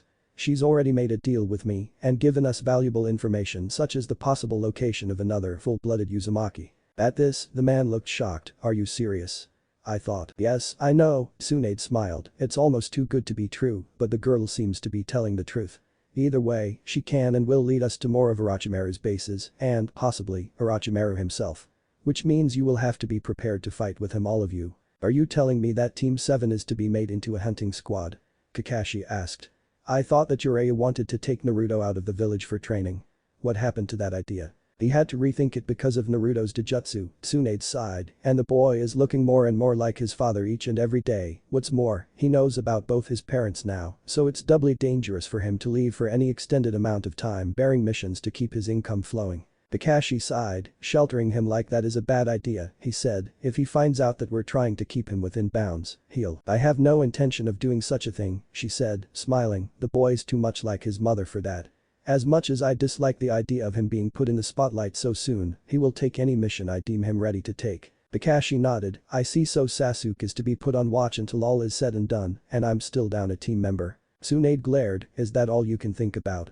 She asked, fine, but you brought this on yourself. What do you? From this point on, she snapped, Teiya Uzumaki is to be an extended member of Team 7, even when Sakura is allowed time for missions outside of Konoha. As such, Team 7 is now, officially, by order of the Hokage, a 5-body cell. Kakashi looked at her in horror, you're putting her on my team? With Naruto, are you out of your mind? Not yet, Tsunade smirked, but I think you soon will be there, quite the handful together. As Naruto laid in bed that night, he found himself drifting off to a familiar place as he heard the dripping of water around him and the sound of something large breathing around him. He opened his eyes and found himself back inside the seal, staring at the iron door where 2 enormous red eyes were staring down at him. So, Kurama said to the boy, what do you think of my gift, runt? Naruto glared at the Biju, the only thing you did was save your own hide, he said, even if you'd let me die, I know that you'd die with me thanks to the seal. A deep chuckle shook the water at his feet, so you believe that it was pure chance that the Karigan awakened? I think not, runt. You saw for yourself, did you not? I kept that Shinigami away from you just long enough that I knew the eyes would change. He laughed, as always, you are nothing without me. Naruto growled, you can't fool me, Kurama. The fox sneered angrily at the use of his name by the boy, you did this only to save yourself. He jerked his thumb up at his eyes, these eyes were from my dad, not you, and not anyone else. Your father was nothing but a fool that failed to save the woman he loved. Kurama smirked from behind the bars, showing off his teeth. Did you know that she was still alive just before he sealed me into you? Uzumaki are known to survive my kind from being taken from them, as well as living abnormally long lives. That fool of a Kage let his guard down and turned his back on me, just as he prepared to seal me away into you, and Kushina jumped in front of my claws, just as would have killed you both. Naruto felt his eyes widen, his vision bordering red, you killed my mother. With a smile on my face, runt, with a smile on my face. Naruto ground his teeth, looking down at his feet, his form shaking. Kurama felt his laughter rumbling through him, and grinned, why such a long face, runt? If they had not given their lives for you, would that not mean that they did not love you? He grinned, poor Naruto, bereft of his loving family, knowing only that they loved him so much that they sealed their murderer inside you. Ahahaha. Screw you. Naruto roared, glaring at the fox, his eyes blood red. I don't care what it takes, no matter how long I have to live, you are never getting out of here. Even if I die, I'll find a way to seal you into something other than another human body. Ha. Good luck trying, runt. Many have tried such a thing, and all have failed miserably. Kurama roared, just think, in the next century or so of your life, I will be sealed away into your grandchild. And then they can suffer as you have suffered. Isn't it wonderful? Ha ha ha ha. Naruto sat up in bed with a shout, his eyes still glowing red and covered in sweat. Damn that stupid fox. Hey, Taiya's voice drifted to him and he found the girl sitting up in bed, looking at him with a sad look on her face. You okay, shithead? Taking a deep breath, the blonde nodded, yeah, the Kyuubi was. I know, Taiya nodded, pointing at her eyes, I saw everything after you said it killed your mom, sorry. Naruto groaned and laid back in bed, damn it, these stupid eyes are more trouble than they're worth. He groaned, sorry I need to learn to control them better. Taiya sighed, not knowing what to say as the blonde covered his face with his arms. Then she huffed and swung her legs over the side of her bed and shakily rose to her feet. Thanks to an earlier healing session, she was at least able to walk short distances, given she stayed off of her broken leg, allowing her to limp hop over to him and crawl into bed with him. Naruto started and yelped when he felt Taiya's arms going around him, what the hell are you doing? Shut up, or someone's gonna fucking hear you. Taiya hissed, glaring at him with a massive blush across her face, and don't get any fucking ideas, shithead, this is a one-time deal after seeing something like that, you probably need something to take your mind off of it. Naruto had to admit that she had certainly succeeded. But what if someone comes in here and sees us? I'll tell the fuckers I was sleepwalking, Taiya smirked, her eyes closing, they'll believe that. He wasn't so sure about that, but it was plain enough to see that she really didn't care one way or the other because she was already drifting off to sleep. It was comforting, however, having the girl sleeping against him as she was. So he sighed and wrapped his arms around her, settling down once more to try and sleep.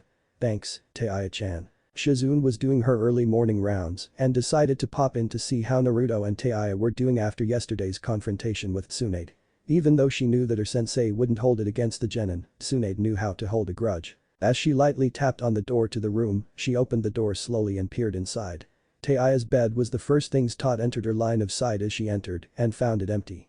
For a moment, the young woman began to panic, thinking the girl had made a run for it during the night. But a light snoring attracted her attention to the corner of the room where Naruto's bed was and found a sight that she would not soon forget. There, curled up on the bed was the missing Reteed with Naruto curled around her protectively. Shizune had to bite her lip to keep herself from squealing aloud from the sight of the pair. Taiya was curled up in a ball with her legs tucked close to her chest while she used her arms as pillows, facing Naruto. The blonde himself had his arms around the girl loosely, his chin resting on the top of her head and a silly little grin on his face. Shizune stumbled back out into the hall, nearly laughing as the adorable sight stuck with her. Oh, what I wouldn't give for a camera right now. She squeaked, hopping up on her toes excitedly. Tsunade's going to be sorry she missed this. Missed what, Shizune-san? Kakashi asked, appearing behind the woman and startling her. Giving a startled yelp, she swung her clipboard out instinctively, only for him to catch it easily, giving her a slight eye smile. If that had hit me, I'd have been bored to death, get it? Shizune gave him a sour look, that's all you could come up with. Kakashi shrugged, would you rather I pulled you into a broom closet? Shizune flushed, but kept her mouth shut. Truth be told, she would have enjoyed such an encounter, but she wasn't about to tell him that. What are you doing here so early in the morning? Can't I come wish my favorite medic good morning? Kakashi asked, visibly smiling beneath his mask as Shizune swiped at him with her board again half-heartedly, a small smirk on her face. On you try to con me, Haddock, she smirked at the man, I know Tsunade-sama gave you new orders for Team 7, and I bet I know who's going to be replacing Sakura-chan when she's too bone-tired from Shishu's training regiment. Kakashi sighed dejectedly, alas, fair maiden has figured me out, he sighed dramatically, causing a giggle to burst from her, as it so happens, I came to tell the lovely little couple that they are released into my custody to check out the old Uzumaki embassy. He said, smiling, legally, all of the property belonged to Kushina-sama and, by inheritance, Naruto. It's quite a nice piece of land. Shizune smiled at that, that would be wonderful since Naruto-kun lives in that horrible apartment. She said, beaming at him before she checked her chart, Taiya-san is scheduled to have another healing session this afternoon, so you're free to do whatever you want until then. Naruto-kun's pretty much back to normal, but Tsunade-sama is just keeping him here to keep her company since they get along so well. Them? Kakashi asked, jerking his thumb at the door, get along? Are we talking about the same pair of noisy gakkas that were terrorizing Tsunade-sama yesterday? Shizune let a sly smirk cross her face, wanna bet me on that? What's the wager? Kakashi asked. Shizune shrugged, "It's a win for you either way," she said, smiling up at him while batting her eyes at the masked Jonin. "You'll get your little closet quickie, but if I'm right, you lose the mask, and no Jinjutsu this time," she said and poked him in the chest. "Do we have a deal?" "Deal?" Kakashi smiled, "but I feel bad because there's not way you're seeing my face just yet." Shizune smirked and cracked the door open again, finding Naruto and Taiya still asleep and curled up together. Kakashi poked his head in with a shushing gesture from Shizune and found his one visible eye widening. "Well, that is surprising, at least we don't have to worry about the Uzumaki clan continuing on if this is any indication." Shizune nodded, smiling. "It would be nice if Naruto actually had someone like that in his life," she said, stepping out of the room and closing the door quietly. "Hinata-chan is a nice girl, but she's far too timid around him to get anywhere." "I agree," Kakashi sighed, following Shizune down the hall, eyeing the nearest closet. "Just how early are you doing these checkups, anyway?" Shizune looked at him over her shoulder. "Oh, I do these about 30 minutes before the nurses do, it keeps me quiet." Shizune soon found herself slammed up against the wall. "Kakashi. That just means we've got 15 minutes before some nosy nurse comes along." He grinned, actually grinned as he pulled his mask down, which made the young woman blush. "What? A promise is a promise, after all." Shizune giggled as she reached a hand up to touch his face. As she had thought, his face was very angular, somewhat like his father, only he had more defining features he must have gotten from his mother, such as the little beauty spot just under the left side of his lips. With his hit eye pulled down over his left eye, even if it was meant to block his Sharingan, it gave him a roguish look to him. She reached up on her toes and kissed the side of his mouth. "Why do you hide such a handsome face all the time?" she wondered before lowered his head to her lips as he fumbled around for the doorknob. She moaned as he picked her up around her waist with one arm and pushed the door open with the other, locking it from inside. "So," he said against her lips, 15 minutes. "D20, Shizune moaned out, his lips going lower toward her neck. "It's a small staff today, oh, that's the spot." She shivered as he trailed his lips down her neck, moving her kimono out of the way. Kakashi grinned, "It's been a while, hasn't it?" A sigh escaped her lips as she hitched her left leg over his hip, pressing him against her, letting her feel just how ready he was. Seeing as they were strapped for time, she decided foreplay was out of the question, unless they wanted an audience. She reached between them and clasped him through his pants, causing him to groan. Shizune giggled and parted her kimono for him, granting him access to the mesh top underneath. Rather than go for it, though, the one-eyed Jonin chose to bring both of her legs around his waist, reaching down to free himself, and nudged her underwear out of the way. He wasn't gentle when he pushed into her back thumping against the wall of the closet, shocking a laugh out of her as she moaned from his entry, her hands reaching up into his wild hair as he began a quick pace that left her breathless. Fast and hard, just what she wanted after so long. "Odds, you're so tight." He groaned as he moved. Shizune gasped as he pounded into her. "Why you've been so busy lately." She ground her hips against him in time with each of his thrust. I'm close." He grunted in response and kept up his pace, feeling his own release approaching. He crushed his mouth against hers as he ground against her inner walls clamping down on him, forcing his own release to burst forth. Shizune mewed against his lips, her body shivering in delight as the pair of them sank to the floor. She sighed against him, smiling in satisfaction. "I never get tired of this." Kakashi chuckled, "You mean getting pulled into closets, or just everything in general?" "Shizune." A voice roared, making them both freeze. "Oh crap." Shizune scrambled up, desperately trying to fix her clothes. "This is bad. If Tsunade catches us, I'll be chasing Tora for the rest of my life."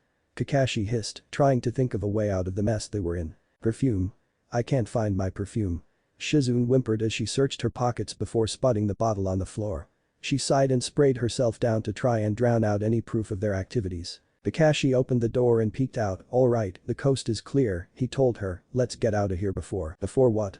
Tsunade said smugly as she leaned up against the wall beside the door. "Ah. Tsunade burst out laughing as the pair ducked back inside the closet, tapping the door with her knuckles lightly. "Make sure you clean up properly before finishing your rounds, Shizune Kai." Inside the closet, Shizune blushed crimson, and Kakashi, "Remember to take Naruto and Taiya to the property like I told you, got it?" "Yes ma'am." Both groaned in embarrassment. Tsunade chuckled and made her way toward Naruto's room to wake him, but she couldn't resist at least one more jibe. "Oh, and Shizune?" Shizune shyly poked her head out of the closet. "Why yes, Tsunade-sama." Tsunade grinned at the woman. "Next time, use one of the empty rooms, they have privacy seals installed to tune out noise." She grinned as a mortified expression crossed the poor girl's face. "How could I forget that?" Wing. Naruto and Taiya looked out over the large compound, the area badly grown up with weeds and small shrubs. "Man, it looks like no one's been here for years," the blonde said, moving a tuft of grass that was hiding a stone walkway. It'd take me all day to clean this place up even with shadow clones. AI, standing on a pair of crutches, nodded in agreement. What a dump. And it's all yours, Kakashi grinned behind his mask, far more cheerful than he usually was for some reason. Naruto sighed, looking out over the land again. There was a large shrine at the back of the property that looked in decent condition, but other than that, what few houses there were, everything was in need of repair. The house that would take the least amount of time to fix, it seemed, was a large Shinto-style building that had 2 stories and a rather large inner compound. In the center of it looked to be a large oak tree, probably a garden plant, at least he hoped that was the case, since it would be a hassle to cut down such a large tree when it had grown through a house. We're supposed to live here? Taya asked uncertainly. Great fan-fucking-tastic. I land myself in a powerful clan and find out the only property they own is an overgrown. Come on, Taya-chan, Naruto smiled back at her, it's just a little work and we'll have ourselves a nice place to live, way better than that nasty old apartment I lived in for so long. Kakashi smiled behind his mask. Are you sure you don't want a few more genin teams to help out? He asked. I'm sure that the others would be more than happy to help. Naruto grinned hugely. Nah, I got this, he said, forming his signature jutsu's hand sign. I could use the workout from lying in the hospital for so long, he said. And running around with Taya-chan chazzing you was being lazy? Kakashi asked, his eyebrow raised as Taya snorted. Shadow clone jutsu?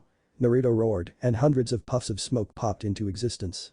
Taya looked on in amazement, seeing so many advanced clones was rare for someone as young as Naruto, who was only a year younger than herself, as she found out from Swan earlier that morning when it was made known to her that she was indeed an Uzumaki half-blood just like him. Unfortunately, for some reason that was left unexplained, while Naruto had an insane amount of chakra even without the Kyuubi adding to it, Taya had average chakra for the rank of Jonin. Speaking of which, why the hell did she have to bust me back down to Genin?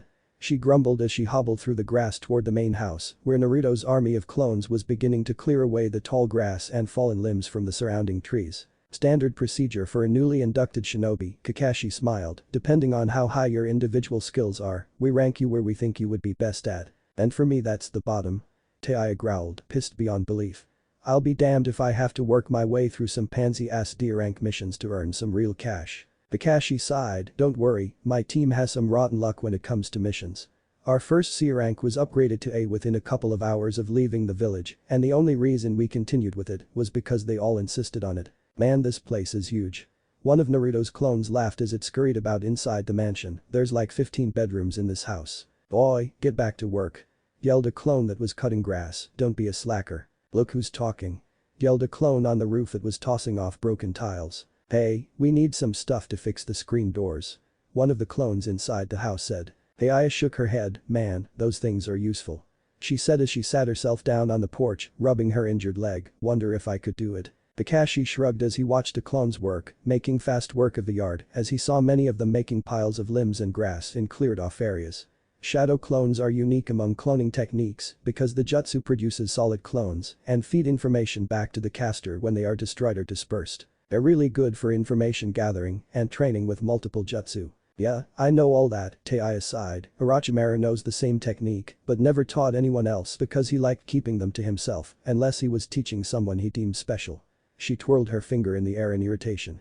All I ever got was ninjutsu training and flute lessons. Kakashi smiled behind his mask. Still, that is something that you were regarded as one of his best kunoichi when all you had was ninjutsu to fight with. And look where that landed me, she said, stretching her arms above her head. Got myself blown to hell by a blonde bitch and her lazy ass boy toy, and now here I am, with a broken leg and a ticking time bomb on my neck if Orochimaru ever decides to find me. Jiraiya is working tirelessly to figure out a way to remove it, Kakashi assured her. Once he does, you and Sasuke aren't the only ones that will need to be looked after.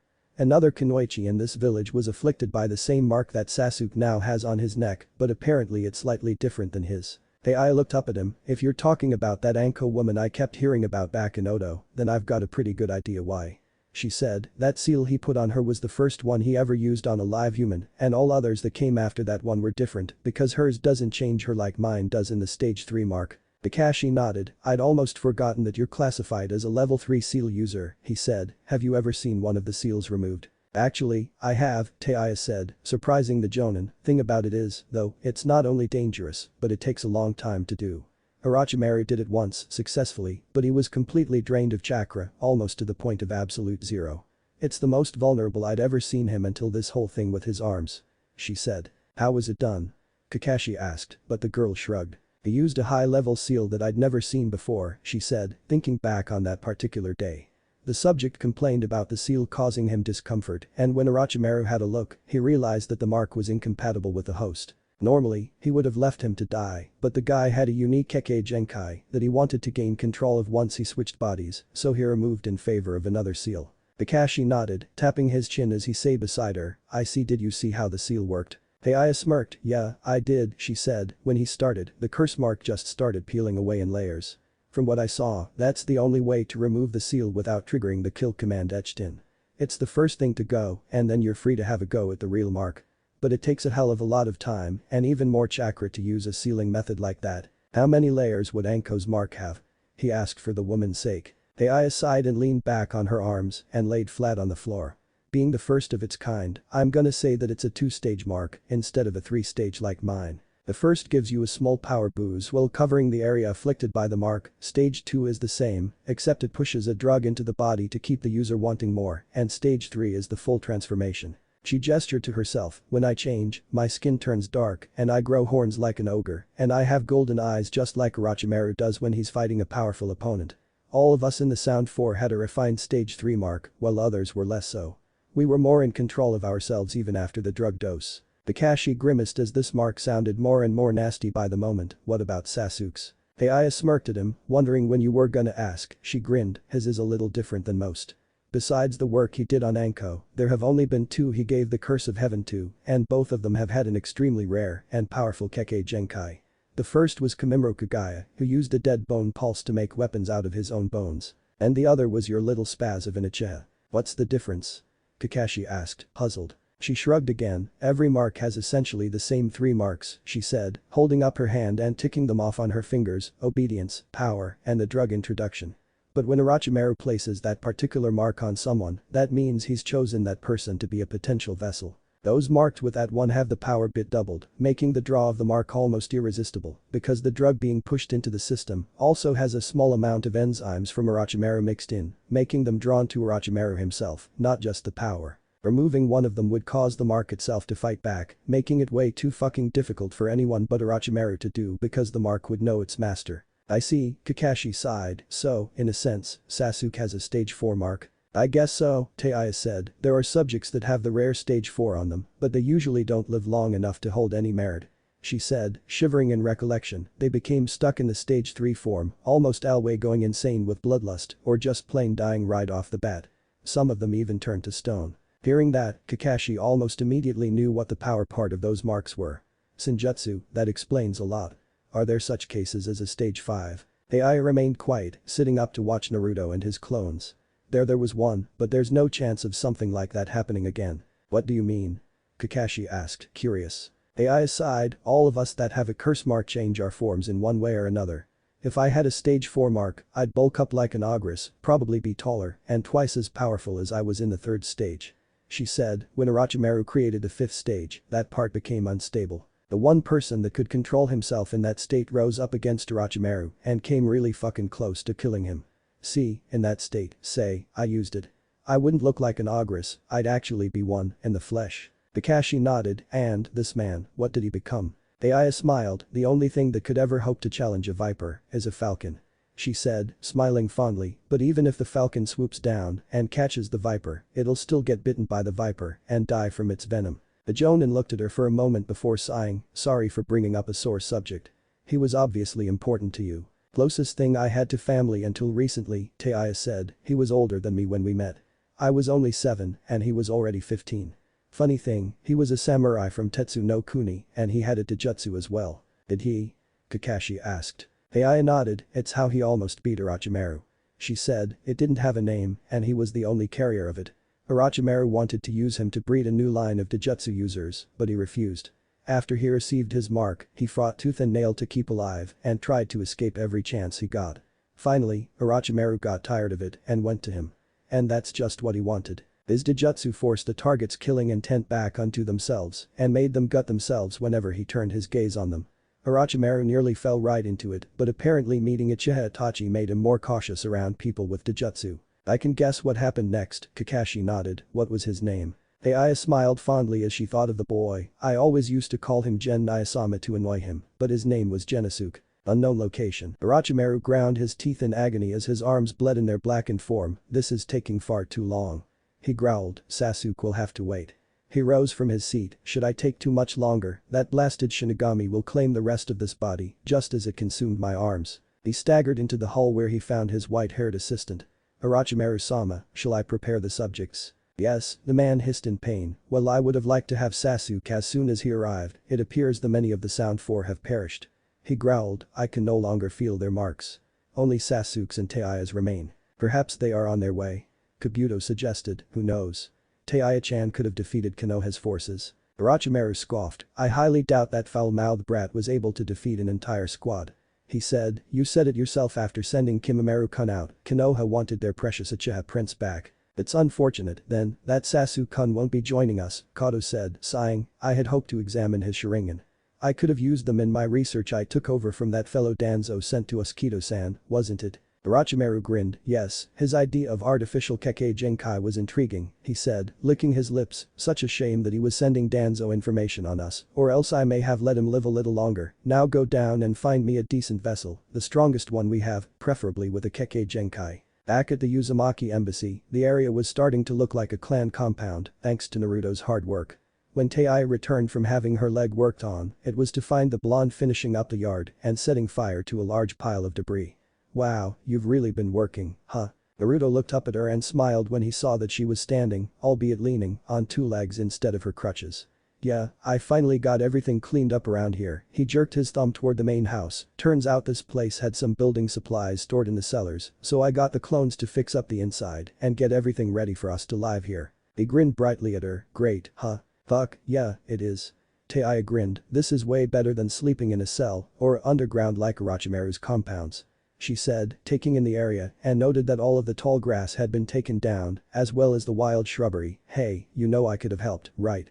She said, scowling, you didn't have to do all the work. Naruto shrugged, no big deal. I worked up a really good sweat, so I feel great either way. That's good, I guess, she said, but I don't like being considered lazy, so next time you try so build or clean, tell me and I'll help. Naruto grinned, you're sure in a good mood, Taiya-chan, he said, laughing when she scowled at him, something good happened. Taiya smirked for a moment and pulled a Konoha hit I-8 from her pocket, check it out, shithead, I'm officially a Konoha Kunoichi. Hey, great.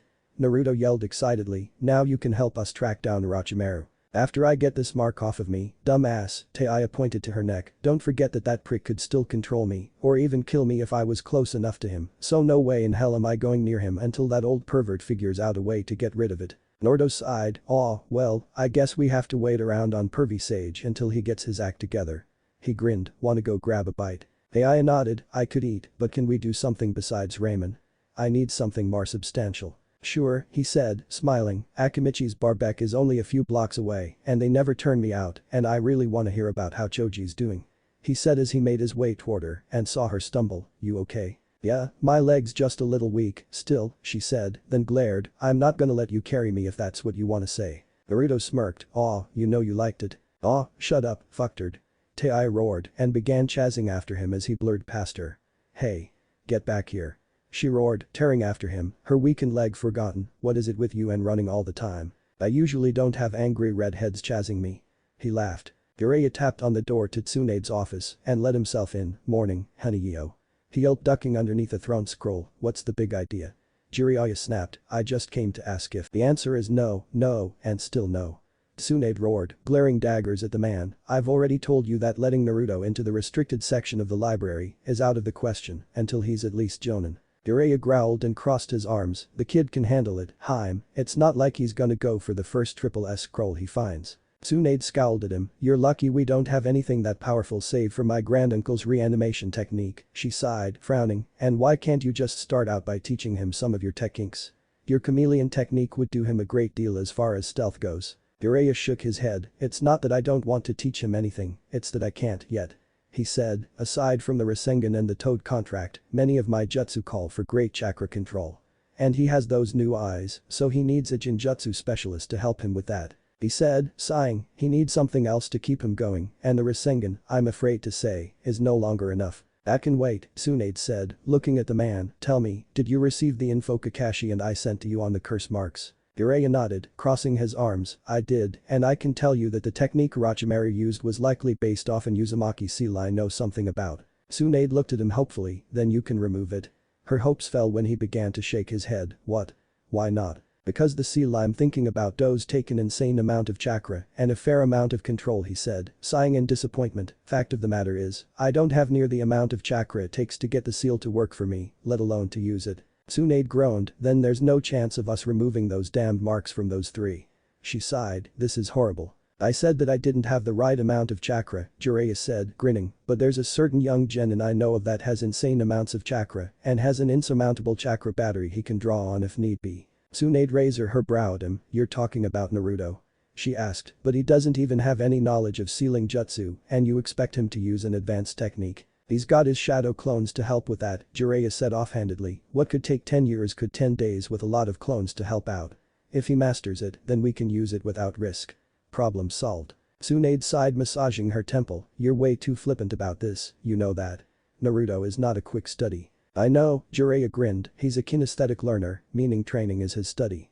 If I show him what to do, then he'll learn it by doing it himself and keep at it with his shadow clones. Tsunade nodded, yes, that could work, but I don't want you filling his entire days with training, she said, sighing, whatever he is, he's still just a 13-year-old boy, even if he's a shinobi. Jiraiya shrugged, hey, I'll do my best with the kid since we're staying in the village, the aging sage smiled, I already promised him that I'd stay around for him like I should have the day I found out he was alive. His smile turned into a full-blown grin, so you'll have my handsomeness to keep things interesting around here, my little slug princess yipe. He ducked under a paperweight. Now what did I do? Do not call me slug princess. Tsunade roared, grabbing a desk chair, do you know how nasty that sounds? Jiraiya probably should have kept his mouth shut, but the woman had left herself wide open for it. Depends on whose slug it is. He cackled and bolted out the door just as she threw the chair at him, shattering it against the wall of her office. Ugh.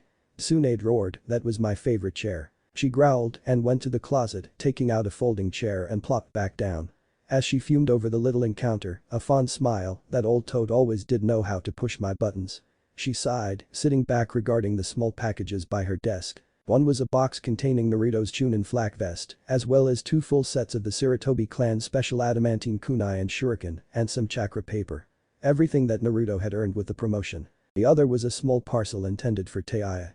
Inside she would find a medium-sized scroll and a smaller scroll containing the body flicker techniques. If she was as right as she was hoping, then the girl was just like her father. Being a Jinjutsu user, Taiya naturally had a high amount of Yang chakra, even though her reserves were only on par with Asuma, she was, apparently, just as talented with Jinjutsu as Kurenai was. Which was surprising, considering that woman could cast her illusions with single finger, almost as quick as any Uchiha. But, if her lineage held true, she would also have a wind nature, and possibly fire or lightning, but the clincher would be the body flicker. The blood testing hadn't lied, that much was certain, but to actually see if she was anything like him was something she dearly hoped, even if she never developed the Sharingan, which she vehemently hoped she wouldn't. If she did, Tsunade knew that she would be hard-pressed to keep the girl safe. A Kekkei Genkai always had a chance to pass on to a new generation, but the ratio was far greater if the father were the one that had the particular gift, which Taiya's father had. But seeing as she had taken on the physical traits of the Uzumaki clan, the blonde Kage hoped that the Sharingan remained dormant. She reached down and picked the items up, leaning on her desk, and smirked, I guess I could drop in and see how they're doing. She said, rising from her chair, I need to pick up Sakura anyway. Taiya woke up feeling more relaxed than she had in a long time. For a moment, she couldn't recall where she was until she felt the futon mattress beneath her. It was certainly nothing like the cell she slept in back in Odo. And it was much softer than her hospital bed. And the best possible part. She could smell something good cooking, even though she knew the kitchen was a little ways from her chosen room. She sat up in bed, sighing as she stretched her arms out overhead, her stomach growling. Whatever's cooking sure smells good, she sighed happily, I can't believe I slept so well. There was a knock at her door, and none other than her blonde host slid it open, a small tray in his hands. Morning, Taiya-chan. He beamed, hope you're hungry. Hell yeah, the girl smirked, serving me breakfast in bed, shithead. Wow, you really know how to get on a girl's good side, huh? Naruto blushed a bit at the insinuation, but kept grinning, hey, when a girl chases you around as much as you chased me, you gotta give her something back, right? Smart ass, Taiya grinned as he set the tray beside her. Better than being a dumb ass, he shot back, how's your leg? Taiya looked down at her leg, flexing it a little, and smiled at feeling no pain, looks like I'm totally good, she said, man, I'll give you tree huggers one thing, you sure know how to treat a girl. She grinned and turned to the tray, "Is all that mine?" she asked, noting that it was loaded with scrambled eggs, toast, and a few slices of bacon. Naruto scratched the back of his head, "Yeah, sorry it's not traditional or anything, but I don't know how to cook all that much, this is about as good as I can do." AI reached out and grabbed a piece of toast and bit into it, "This is more than what I usually got under Orochimaru." She said truthfully, "I only ever got real food when I was away from the base." She picked up a piece of bacon, "And no one's ever been nice enough to bring me breakfast in bed, so thanks, shithead." Naruto grinned, "You know, I get that you're insulting me, but I'm kinda getting used to being called that," Naruto said, smirking at the girl, "Besides, I can tell you call me that with all your love, Taiyuichi." He grinned wider as the girl blushed brighter than her hair. "DDDD, don't say Kai like that. It sounds completely wrong coming from a guy. And don't even think of using an affectionate with me, shithead." Tei roared, causing Naruto to laugh. "Aw, man, I feel so loved right now." Naruto laughed loudly whilst holding his sides, "You should see your face." Ai had half a mind to throw the plate of eggs in his face. Fortunately for him they smelled too good to waste. And it just so happened that someone decided to bang on the front door loudly enough that the blonde couldn't help but hear it. Naruto grimaced, "Who the hell knocks like that this early in the morning?" He grumbled, rising to his feet, "Be right back," he said over his shoulder, smirking, "Hopefully this won't take long, because I want to start training again." Ai watched him go, and a plan start forming. Getting to her feet, she followed after him silently, making sure the long shirt she wore covered her lower half enough that no one could the shorts she wore underneath. Thankfully, her hair was messed up enough that she looked the part of a girl that had had a rough night in a good way, of course. Naruto hurried toward the front of the house, sighing as he heard a familiar voice that belonged to a certain loud-mouthed Inuzuka, along with a few others he knew, one of them being Shikamaru telling Kiba to be quiet. He also heard the unmistakable sound of chips crunching and figured that Choji was with him, and where there was Choji and Shikamaru, oh no, Naruto groaned as he slid open the door and found it to be much worse than he thought. Kiba, Akamaru perched on his head as usual, was there, along with the rest of his team consisting of Hinata and Shino with their Jonin sensei, Kurenai Yuhi, who was giving the loud youth a sour look. Team 10 was in attendance, minus their sensei as Ino was talking loudly while Choji was munching away on barbecue chips. And then there was his own team, Sasuke in attendance, giving his teammate and friend an apologetic look as Sakura argued with her blonde rival for the boy's affections. Hinata stood off behind Kurenai, peeking out from behind her as Naruto opened the door. Kakashi gave the boy his customary eye smile and salute, "Yo, Naruto-kun, we thought we'd come by and." Naruto-kun, Teia's voice called out sleepily, setting Naruto's hair standing on end. "She wouldn't." Naruto gulped. "I'm back to bed already." Teiya said as she came into view, and Naruto felt his hopes of a normal morning fly straight out the window. She was barefooted, bare-legged, and her hair was beyond messy. Yes, she would. Naruto slowly, almost mechanically, turned back to his friends and saw all of them staring at him owlishly, all of the girls blushing with their hands over their cheeks, or in Sakura's case, her jaw hitting the ground, just like most of the guys were doing sans Sasuke and Shino. Though Sasuke did look like he'd swallowed a pine cone, and Shino was being Shino. Naruto gulped when he looked up at Kakashi and Kurenai, one looked shocked, pleasantly so, and the other looking madder than a wet tiger. Guess who that was? This isn't how it looks." Naruto hazarded, ready to bolt the moment it looked like he was going to get it. Kakashi gave a small giggle, "My cute little student's finally become a man." Kurenai gave the man a dirty look, "Kakashi, I hope you're not encouraging this." Kurenai admonished, "I know that shinobi are encouraged to marry young, but Naruto is only 12. 13, Naruto corrected. "I just had a birthday a few weeks ago." Ai just had to make things worse by coming up behind him and throwing her arms around his neck, leaning on him heavily. "Well, happy birthday, Naruto," and she all but purred, making him shiver. That snapped a certain Rosette out of her stupor. Sakura growled, tick marks appearing all over her head as she clenched her fists. "Naruto." Naruto yelped, "Nyaha, time to go." He slammed the door shut and stumbled back into the house with Teiya giggling away like mad as he made his escape, that is until the same Rosette blasted the door open with her freakish strength, making the redhead pale. Doors weren't supposed to splinter like that from one punch. "Aw, come on, Sakura-chan, I just fixed that." Naruto whined as his teammate chased after them. Kakashi and Kurenai watched and listened to the chaos unfold with varying expressions, while the few genin and single chunin laughed, minus Hinata, at the blonde's predicament. "Shouldn't we stop them?" Kurenai wondered, "I know the boy needs to be taught a lesson, but." Kakashi chuckled, "I'd like to see you try to get in between Sakura-chan when she's on the warpath like that," he said, a small bead of sweat running down his face. "Besides, I doubt that she'll be able to catch Naruto, though I do fear for his home." As he spoke, there was a resounding crash through the building and a loud shout from Teiya. "What the hell, Pinky? Shut up. I'll knock the hell out of you for corrupting Narubaka. Why can't either of you crazy girls use my real name, damn it?" Naruto roared, and stop wrecking my house, Tebeo. It was some time later that the situation defused and Sakura finally wound herself down. Catching two Uzumaki was not an easy feat, especially when one was known to be a ball of boundless energy. How do you have so much energy? Sakura huffed, sagging against the wall of the house while Naruto jogged in place a few paces away. Taya, though less winded, was no better than Sakura, only having just healed from her broken leg. Remind me never to fucking screw with that crazy ass girl again. Taya groaned as she rubbed her leg to ease away a cramp. She's got more power in that punch than Jirobo. Naruto sighed in relief when he saw that the rosette had calmed down. You really think I'm gonna let myself be hit for something I obviously didn't do? Naruto asked, jerking his thumb at the redhead. She just likes to mess with people too much for her own good. And proud of it. Taya grinned. Naruto rolled his eyes, looking toward the rest of his guests. So, what did you guys come by for?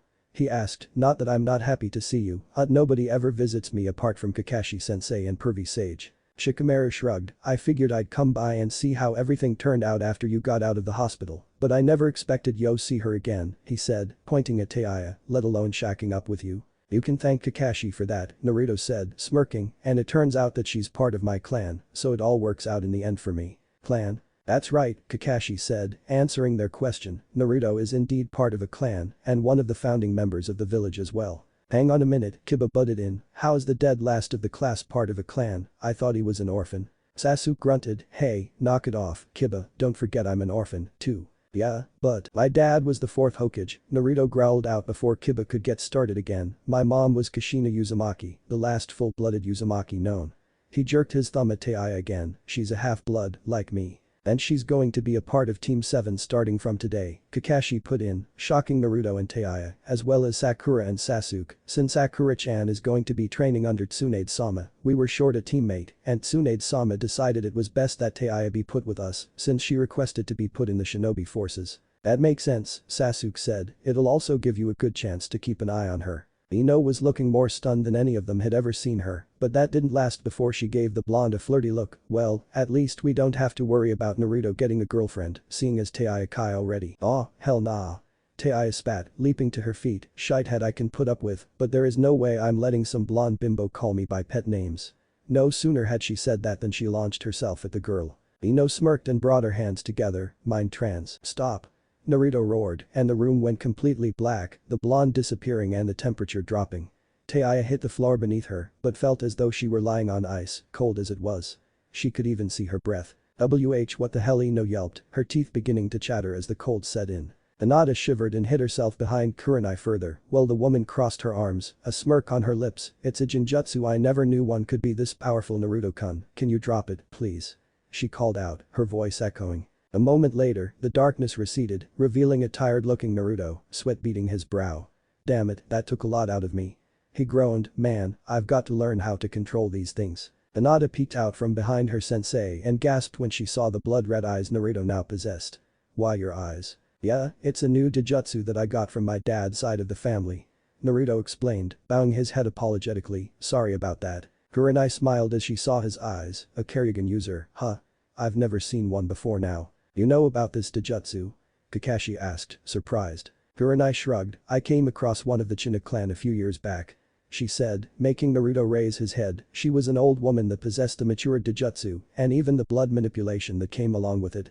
Even in her age, she was a powerful kunoichi and taught me a little bit about Genjutsu that I didn't already know. She looked at Naruto, I'm not sure if any of them are still alive to this day, but you should know that just like the Uzumaki clan, the China clan were scattered by war. Naruto nodded, yeah, kinda figured that. He said, and rose to his feet, helping Taya up as he did. I'll make some tea, then we can catch up on things like how come Chiji's so skinny. Hey, Choji smiled, I'm trying to gain it all back. When Tsunade and Jiraiya arrived, it was to find the Uzumaki compound rowdier than usual, the voice of the Godame's apprentice carrying over the din. Well, I guess this explains why the Anbu couldn't find her.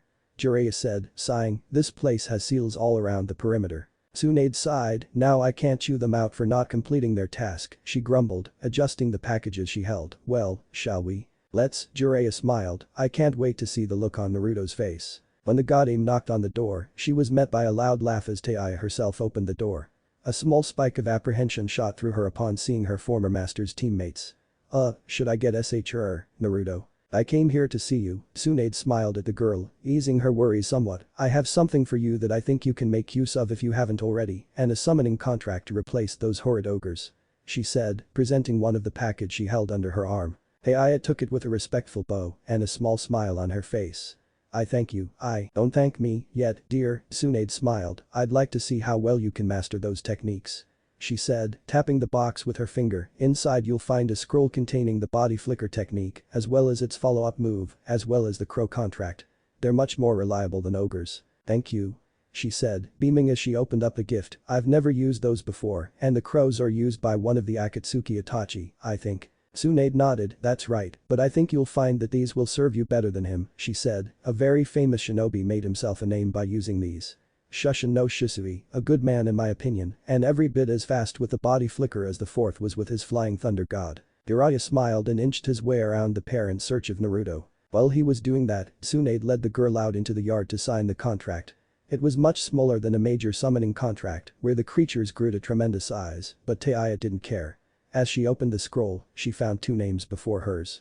One faded, signifying that the summoner had passed on, while the other remained as it was when it was first signed. She bit down on her thumb and wrote her name right next to Itachi Uchiha's, almost forgetting to add Uzumaki to her name, smiling to herself when she did. It felt nice to know who she was. Alright, she said, making the necessary hand signs before slamming her bloodied hand to the ground, summoning jutsu. A small puff of smoke was all that alerted her to her new summon's arrival. Sitting where her hand had come down was a large black crow cleaning his feathers. Taya held out her hand to the bird, and it hopped on, nibbling at her fingers when she reached to pet it. I think that means it likes you, Tsunade chuckled as the bird hopped onto her shoulder. Of course I do, the bird croaked, shocking the girl. What? You didn't think I could talk? Sorry, Taya said, I've never had an intelligent summon before. Tsunade nodded, truth be told, my friend, I didn't know that the crows could talk, either. The bird shrugged his wings, we don't normally talk around anyone but our summoners, but I can sense you have the slug contract, and we're friends with them. And the girl is now one of our summoners, so why wouldn't I talk? That sorta makes sense, Taya giggled like a little girl in a candy shop, I'm Taya, Uzumaki Taya. The bird cocked his head, and Uzumaki, huh? Never had one of them for a summoner, usually we're given to the Uchiha more often than not, us or those stupid ninja cats. He fluffed his feathers, I'm glad I got someone different. She's different alright, Tsunade thought as the girl began to bond with the bird. Now we just have to test out my theory of her being excellent at the body flicker. Taya, Tsunade smiled, gaining the pair's attention. I'm going to give Team 7 a week to prepare for that rescue mission for the other Uzumaki girl you mentioned, so in that time, I'd like you to work on those techniques I gave you and bond with your new summons. She reached into her robes and pulled out a slip of paper, here, I trust you know what this is. Taya nodded and took hold of it. Tsunade waited with bated breath as the girl channeled her chakra into it. The paper split in half. Wind. The paper then began to burn around the edges before being engulfed and turning to ash. Fire. So my primary element is wind. Taya smiled and fire for a second. Tsunade nodded, the fire element is weaker than the wind element, but you can work on both of them to make them stronger. She said, beaming, as it happens, one of our best jonin is also a wind and fire user, so you can take lessons from him. The crow on her shoulder cocked his head, she's got a lightning chakra as well, the bird said, I can sense it, but it's really weak as it is. She'll really need to work her tail feathers off to actually use it. Taya looked at her new summon, as long as I don't have to go through what I did with Orochimaru, then I've got no problem, she said, scratching the bird under the chin. Tsunade smiled and guided the girl back toward the house, the crow still perched on her shoulder. As they passed into the house, she thought she saw someone for a moment. A dark-haired man smiling at the girl from the tree line. And when she looked back, he was gone. Tsunade had never been the superstitious type, but she couldn't help but feel a small smile coming to her face. She's just like you, she whispered so that the girl couldn't hear her, it's just a shame you never got to meet her, Shisui. Jiraiya watched as Naruto's hand moved the brush slowly over the paper, his smile growing.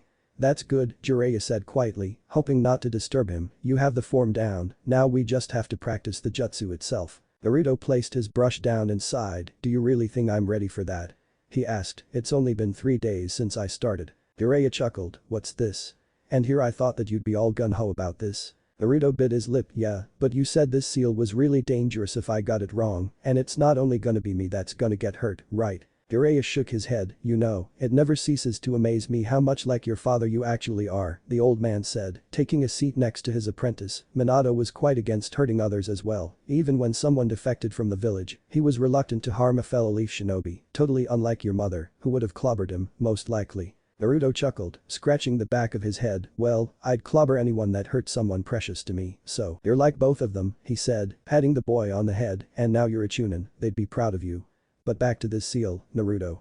It's going to rely on all that chakra you have tucked away inside of you. All you have to do is keep it activated. Believe it or not, the seal itself is pretty simple from an Uzumaki's point of view." Naruto nodded whilst studying his seal. "Well, yeah, I get that, but I'm only a half-blood, and I hardly know anything about seals, at least not until we started this one." "You don't need to worry about that, kid," Jiraiya assured him, "the seal itself is fairly simple.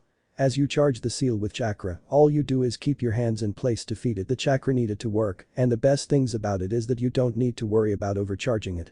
The more chakra you put into it, the stronger the seal becomes. Really the only downside to this one is that it still takes time. And it'll cause the person you're using it on quite a lot of pain." Naruto grimaced as he looked down at the seal he would later inscribe onto his skin. "I don't like that idea at all. From pain you'll be able to free 3 people from a horrible curse," the aging sage said, smiling. "The trouble will be keeping them still during the process. If we can't do that, the seal won't be able to take effect. Anko's is probably gonna be easy, but Taiya and Sasuke's are gonna be hell on them." Naruto's thoughts turned to the fiery girl that had entered his life not so long ago.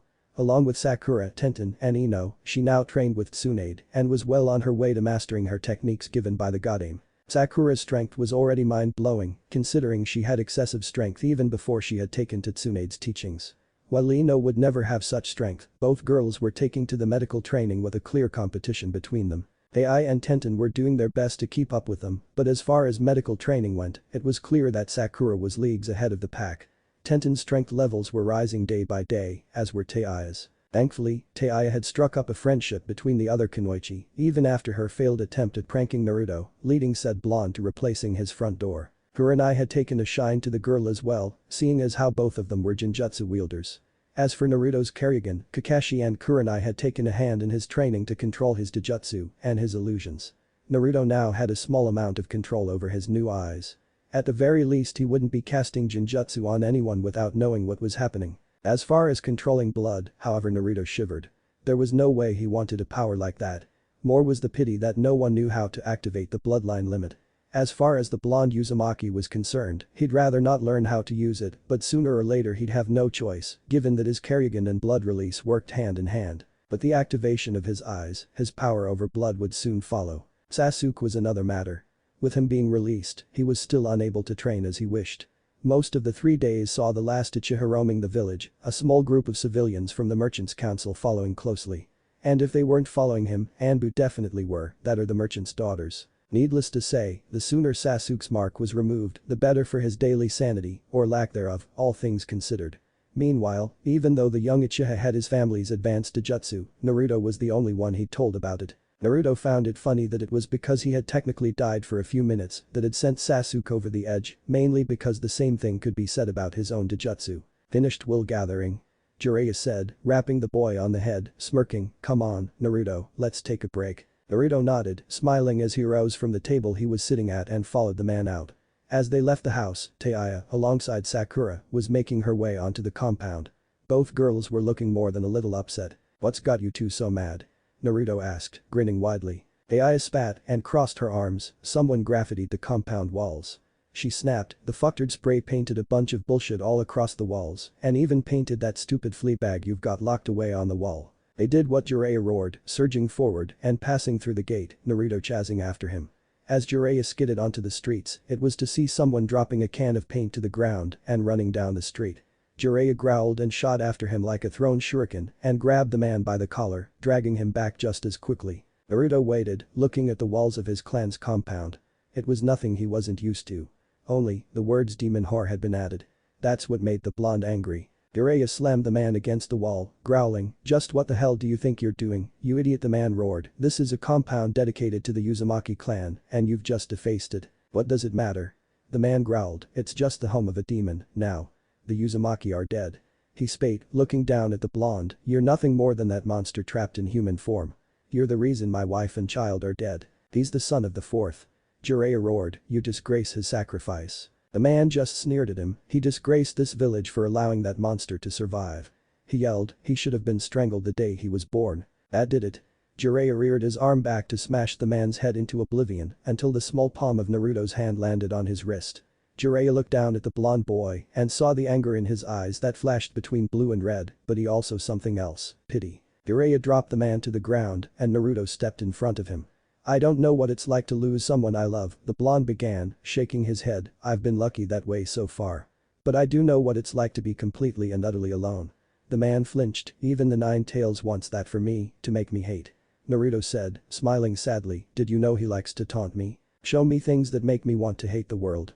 Naruto asked, looking the man in the eyes. "He showed me images of my parents the night they died and how he killed my mother as she tried to defend me from him.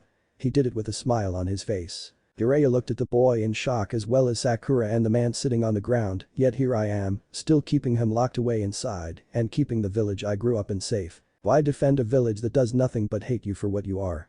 The man asked in sinful curiosity, "How could you possibly fight for us?" Naruto smiled beamingly at that, "Because I found people that know about him and don't hate me. I have friends that accept the fact that he's a part of me." Naruto said, smiling warmly at Jiraiya, Sakura and Taiya, who blushed lightly upon seeing that smile turned on her. He then turned his attention back to the man, "This village has my loyalties, but it will never have my hate." With that, the young Uzumaki turned toward the stone walls of his compound. "Ah, looks like it needed a new paint job anyway," he said, looking over at Taiya and Sakura. "I'm gonna go down and get some paint to cover this. Orange and red look like the best choice, since it was kind of the Uzumaki's color." Jiraiya watched the boy walk down the street as merry as a lark before Taiya ran after him. "Oi, wait up. You're lousy at picking out the best colors." "That real, it's my wall," Naruto said. "I live there, too, you jackass. Only because Granny says so." Naruto grinned. As the pair moved off, Jiraiya couldn't help but smirk. "You know, you're lucky," he said to the man. "If it were left up to me, you'd be dead for hurting my godson so much." He turned and glared at the man. "That being said, spread the word that if anyone decides to try this or any other stunts like this again, I won't be as nice as I was today, understand?" Some time later found the two resident Uzumaki, brushes in hand and painting the walls of the compound crimson, the traditional color of Uzumaki armor. In some spots, Naruto planned to paint the clan symbol when the previous coat dried. "You know you don't have to help me if you don't want to," he said to his housemate as the girl swiped her brush across the stone walls. "I could put this up in a few minutes with my shadow clones." Taiya shrugged, "Hey, I already said that if things needed to be done around here, then I'd help out, no questions," she said, not looking at the blonde for a moment before something in her gave. "Naruto, how do you do it?" "Do what?" Naruto asked curiously, looking over at her once more and saw that her hand which held the paintbrush was shaking violently. "Taiya-chan." She turned toward him, her face flushed with anger and tears brimming in her eyes. "I mean, how can you put up with shit like that?" She pointed at the wall that was still vandalized. "How could you just give that guy a slap on the wrist for saying all of that? He insulted you, your dad, and pretty much said you never should have been born." She yelled, "Even when I was being trained by Orochimaru, I never saw anything so horrible. The way the people look at you. How can you just smile like that all the time?" The brush clattered to the ground and Taiya found herself wrapped in the blonde's arms as her frame shook with barely contained rage. She stiffened from the contact at once. No one, at least none that she remembered, had ever held her before the blonde shinobi. Being held by him calmed her for some reason, as it had not so long ago when he'd saved her from falling. But now it was completely different. "It's not easy," Naruto said against her hair, which made the girls shiver. "All of their hate, the staring, the whispers for so long, I never knew why they looked at me like that," he said, drawing back and wiping something away from her cheek. She hadn't realized it until then that she was crying. "What the hell's wrong with me?" Taiya thought. "I haven't cried since." She was brought out of her thoughts when Naruto started speaking again. "Even when I found out, I still didn't really understand it." He went on, shaking his head, "If I had the fox inside me, then why did everyone want me to fail and not become a shinobi? Shouldn't I become stronger to keep myself under control?" He shook his head. "It wasn't until a little later that I figured it out. Just like Sasuke, I was a reminder of something horrible. Sasuke reminds people that one man destroyed an entire clan in a single evening and nothing could stop him. I remind everyone that more than half the village was destroyed, hundreds were killed, and that my father, the fourth Hokage, died in battle when he just single-handedly destroyed I was attacking army during the last war." He drew back, letting Taiya settle herself down from the contact between the two of them. "I wanted so much to hate them," he went on again, "but I didn't want to give them the satisfaction of being right about me. So I pushed it all away and went out of my way to make friends with my classmates. I wanted to make people see me for me, not the nine tails, but Naruto Uzumaki. I'm glad you're here, though, he said before she could respond, until you came along, I lived alone and had no one to really call close to me, not even my sensei until Pervy Sage, and old man Tucci and big sis Am. They're all I had. And me? Taya found herself asking. Naruto grinned at her, you're way different than they are, he told her, scratching the back of his head, you're well, not like any girl I've ever met before. Not like Sakura, that's for sure, and you're way different than Hinata. I don't know her.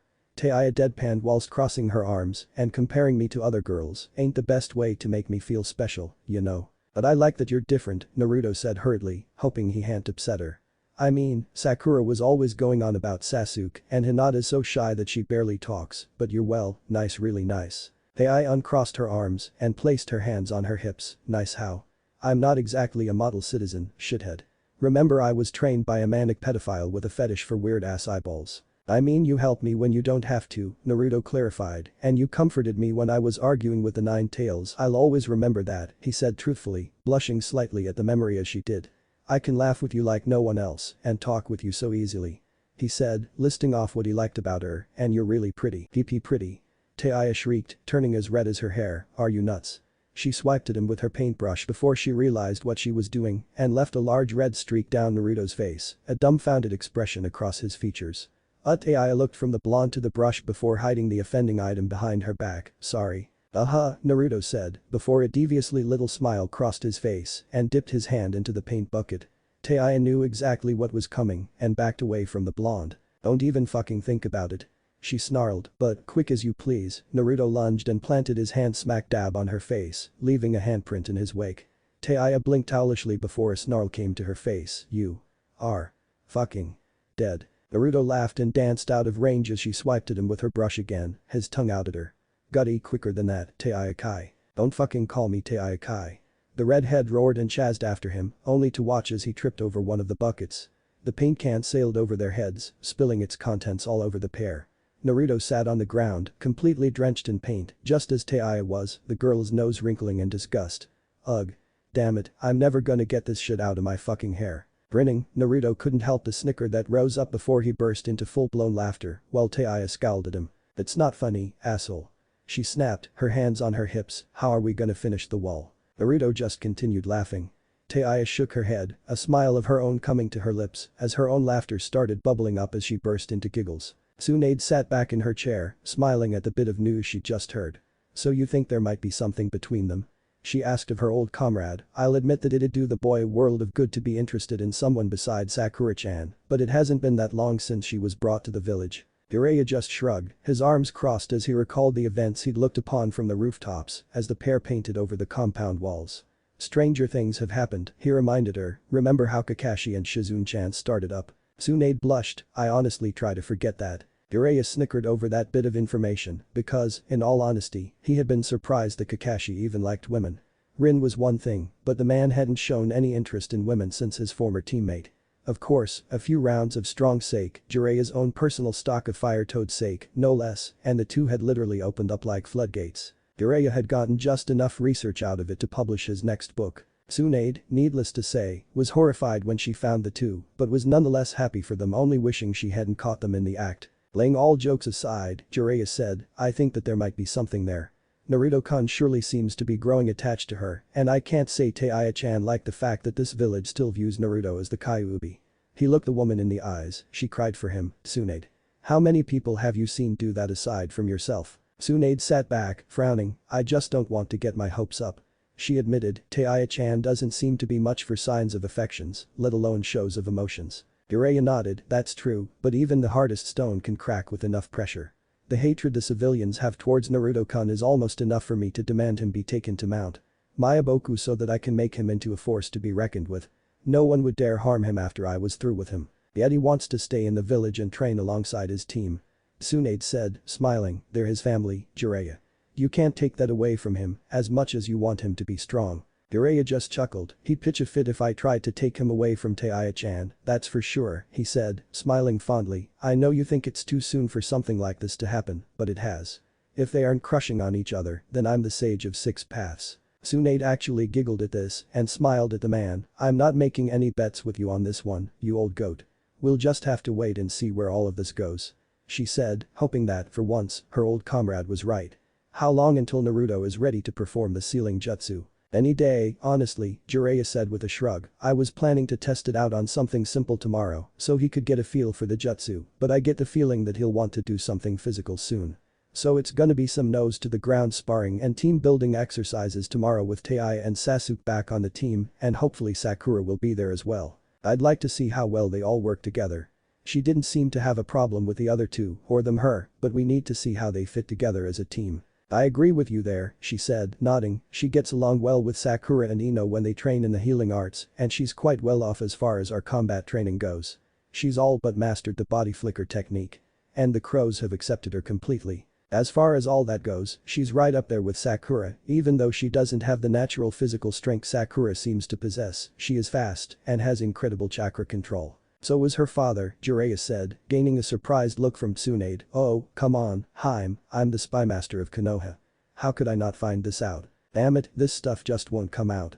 Naruto growled as he scrubbed at his scalp furiously. Taiya was right, this sucks. The door to the bath slid open and said Ginger walked in, still scrubbing.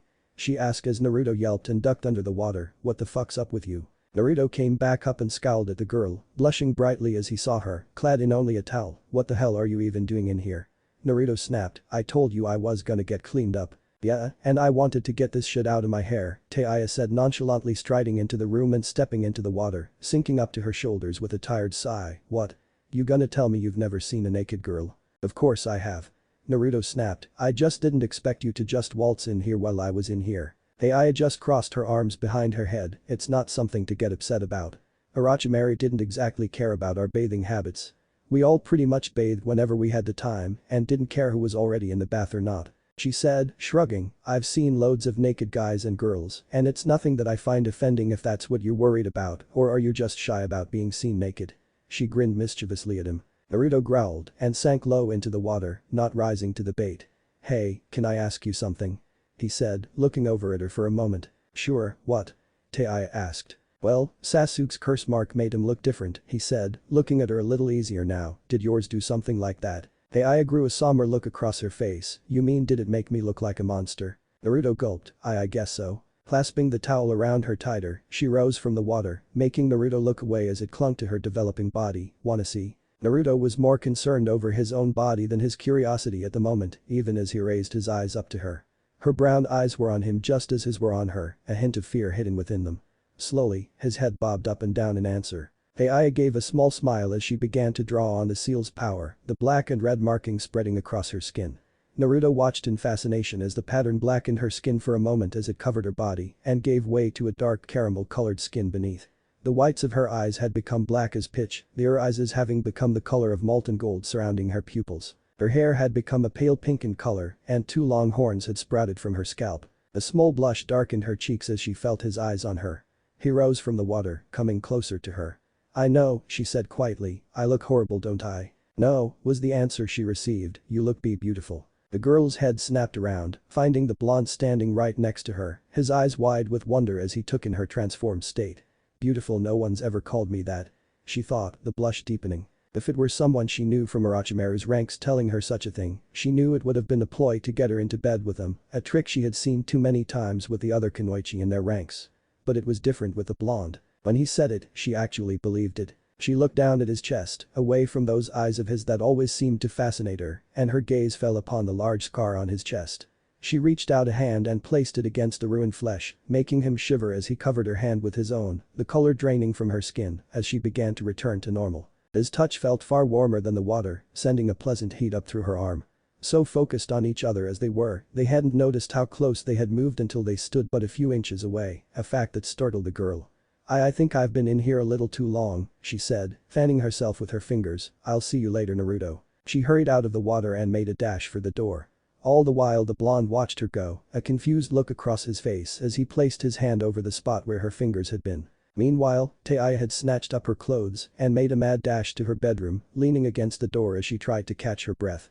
What the hell was that, she asked herself as she slid to the floor, her heart pounding. She placed her hand over her chest, trying to calm herself. What's gotten into me? I've never. The redness in her cheeks returned full force as she recalled what had happened only moments ago. No one's ever looked at me like that. Naruto sat Caesar in the center of a sealing circle, chanting a short mantra that was meant to go along with the casting of the seal he was working on. But his focus was elsewhere.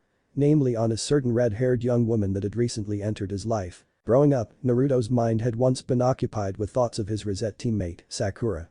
In the past week, however, as Taiya had taken to living with him in the old Uzumaki compound, his thoughts had been wandering further and further from his first crush. It wouldn't have done any good, he knew, because even before going after Sasuke, Sakura had been getting farther and farther out of his thoughts. It was clear, even to him who wasn't the smartest of his friends, that Sakura was irrevocably attracted to his other teammate, Sasuke.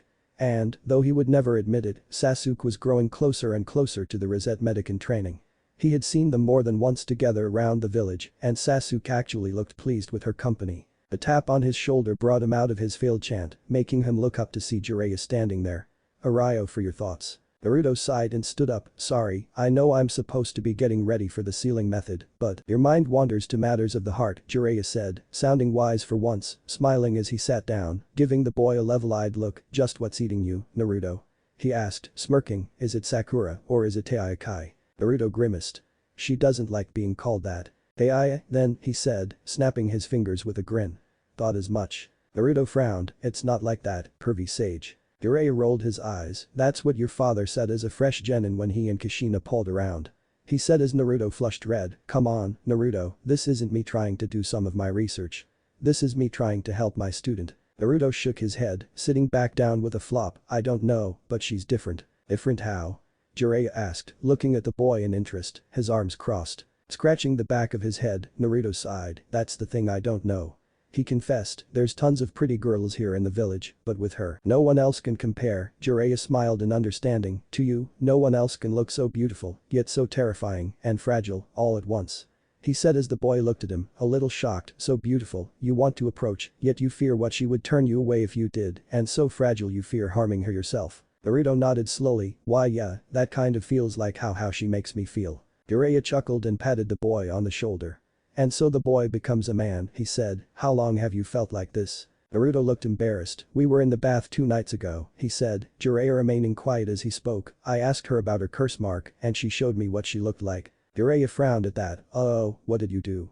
Say she looked weird?" Naruto shook his head. "No, I thought she looked well, beautiful." He blushed, shaking his head again. "I mean, I've never seen anything like what she looked like right then," he said truthfully. "Her skin was so dark, like melted caramel or something. And her eyes." He shivered as he remembered how those black and gold orbs had looked when turned on him. "I've never seen eyes like hers before. Even when she's not transformed, they're way different than anyone else's." "The eyes of a seasoned kunoichi," Jiraiya stated with a nod of his head, smiling. Knowing Orochimaru, he got her young, way younger than a shinobi should be trained, and made her what she is as a fighter. He said, "You've never seen it, Naruto, but to a trained eye, even a kunoichi in disguise can be spotted by eyes like that. Cold, yet at the same time, warm and inviting." Naruto shook his head. "That's not it," he said, thinking back on the look she'd given him in the bath just before touching his scar, the only scar he had on his body, actually. "When she looked at me, it's almost like she didn't believe me, like no one had ever said she was pretty or anything like that." "Ah," Jiraiya nodded, "probably because she hadn't until then." He said, smirking. "What did she do then?" Naruto rubbed the center of his chest. "She touched the scar Sasuke's Chidori left." He said, "And I held her hand for a minute, then she left in a really big hurry." At this, the old man chuckled. "Naruto, you really are a knucklehead, you know that." Naruto frowned, but the old man just sighed, placing his hand on the boy's shoulder. "Taiya's never had anyone tell her that she's pretty or anything like that. And you're probably the only boy she's ever been close to like this. Think about it. She's acting the way she is because, even though she doesn't know it, the girl has a thing for you." Naruto blushed. "Really?" "Uh-huh, and I'd say you feel the same," he said, grinning as the boy's face went a deeper shade of red. "Naruto, it's nothing to be embarrassed about. It's nice to see you taking an interest in someone other than Sakura." The blonde sighed. "I guess, but she's way different than Sakura-chan."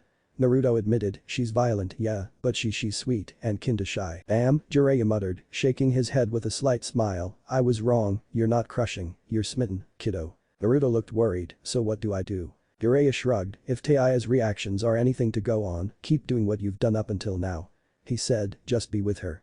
She's still new to all of this, so she won't know what to feel until it pretty much smacks her in the face." Naruto smiled. "Okay, so just keep being me," he sighed. "I can do that." Meanwhile, Taiya sat back against the tree with a sigh of relief.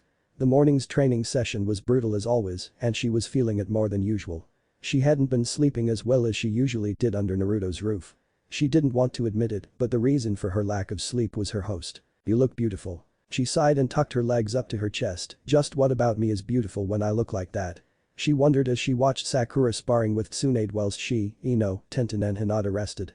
She reached up to touch the mark on her neck. "Still, he's the only one that never looked at me and wasn't afraid of me when I changed." "I don't get it," Ino panted, sweating profusely. "Where's forehead getting all of that energy?" She asked as she watched Sakura get knocked back again, only for the Rosette to get right back up and start again at the god aim. Tenten giggled as she fanned out her blouse. "Gotta give her credit," she said, watching the pair as Sakura nearly connected a punch. "She's getting better. As far as fighting strength goes, she's got all of us beat. Hinata can beat her in straight up to jutsu, though, Taya put in for the Blunet's benefit. Sakura's got way more strength than any of us, but Hinata has us all beat as far as training goes." Said Hyuga only gave a tired smile. "Thank you, Taya-san. But you've all got much more stamina than I do." "Hiya." All four girls looked up as Sakura came careening out of nowhere and crashed into the ground. Taya coughed as the impact kicked up a dust cloud around them. Sakura was laying on the ground, her eyes whirling around in swirls. I think I've had enough for today," she mumbled as Taya looked over her. "That's probably a good thing," she said, "cause guess what?" "What?" Sakura asked. Taya just grinned. "You got knocked the fuck out." Ino and Tenten cracked up laughing as Sakura slumped while Hinata, holding in a giggle or two of her own, comforted her. Tsunade chuckled as she walked over to the battered group of girls. "Well, you've all done well for today, girls, I'm impressed." Sakura righted herself and sat up. "Yeah, but we've all got a long way to go before we're up to your level." The Rosette sighed. "We're still getting thrashed." "Well, of course you are," Tsunade said, smiling. "I've had years of experience as far as combat goes, so my strength is way out of your league." Aya smirked. "Yeah, then what's Pinky's deal?" she asked, jerking her thumb at the girl in question. "She's got all of us beat in brute strength, and her chakra control's almost as good as mine." Sakura, as a civilian, has a very strong bone structure, and since she was from a civilian family, her chakra levels have always been low, Tsunade said, looking down at the Rosette. "Most of the time, a civilian turned shinobi has very good chakra control because they start out with small reserves and build them up over time, thus leading to manageable levels as time goes on. Her muscles mass has something more to do with her strength as well. She has a rare type of muscle build that naturally channels chakra throughout her body, making her punches and kicks stronger than average. Couple that with shinobi training, and she has at least low jonin strength." Aya looked at the pink-haired Kunoichi as she finally recovered enough to sit up. No wonder she hits like a ton of bricks," she commented, thinking back to the time she knocked her front door down. Tsunade chuckled. "That, and she has a temper," she said approvingly. "Now, you girls run along and rest up for tomorrow's training session." Sakura stood up and dusted herself off. "Thanks for the lesson, Tsunade-sama." She chirped happily. Ino looked at her in confusion. "You're energetic all of a sudden," she said, frowning. "What's got into you?" Sakura placed her hands behind her back, grinning at her rival. "I've got a date with Sasuke-kun," she said in a teasing sing-song voice to annoy the platinum blonde, which it did, extensively. "Wah, are you kidding me?" Ino roared. Aya frowned as the pair began to argue over the Uchiha, ignoring them for the most part, becoming distracted once again. Tenten rose and dusted herself off, heading toward the village. Taya got up and followed after her.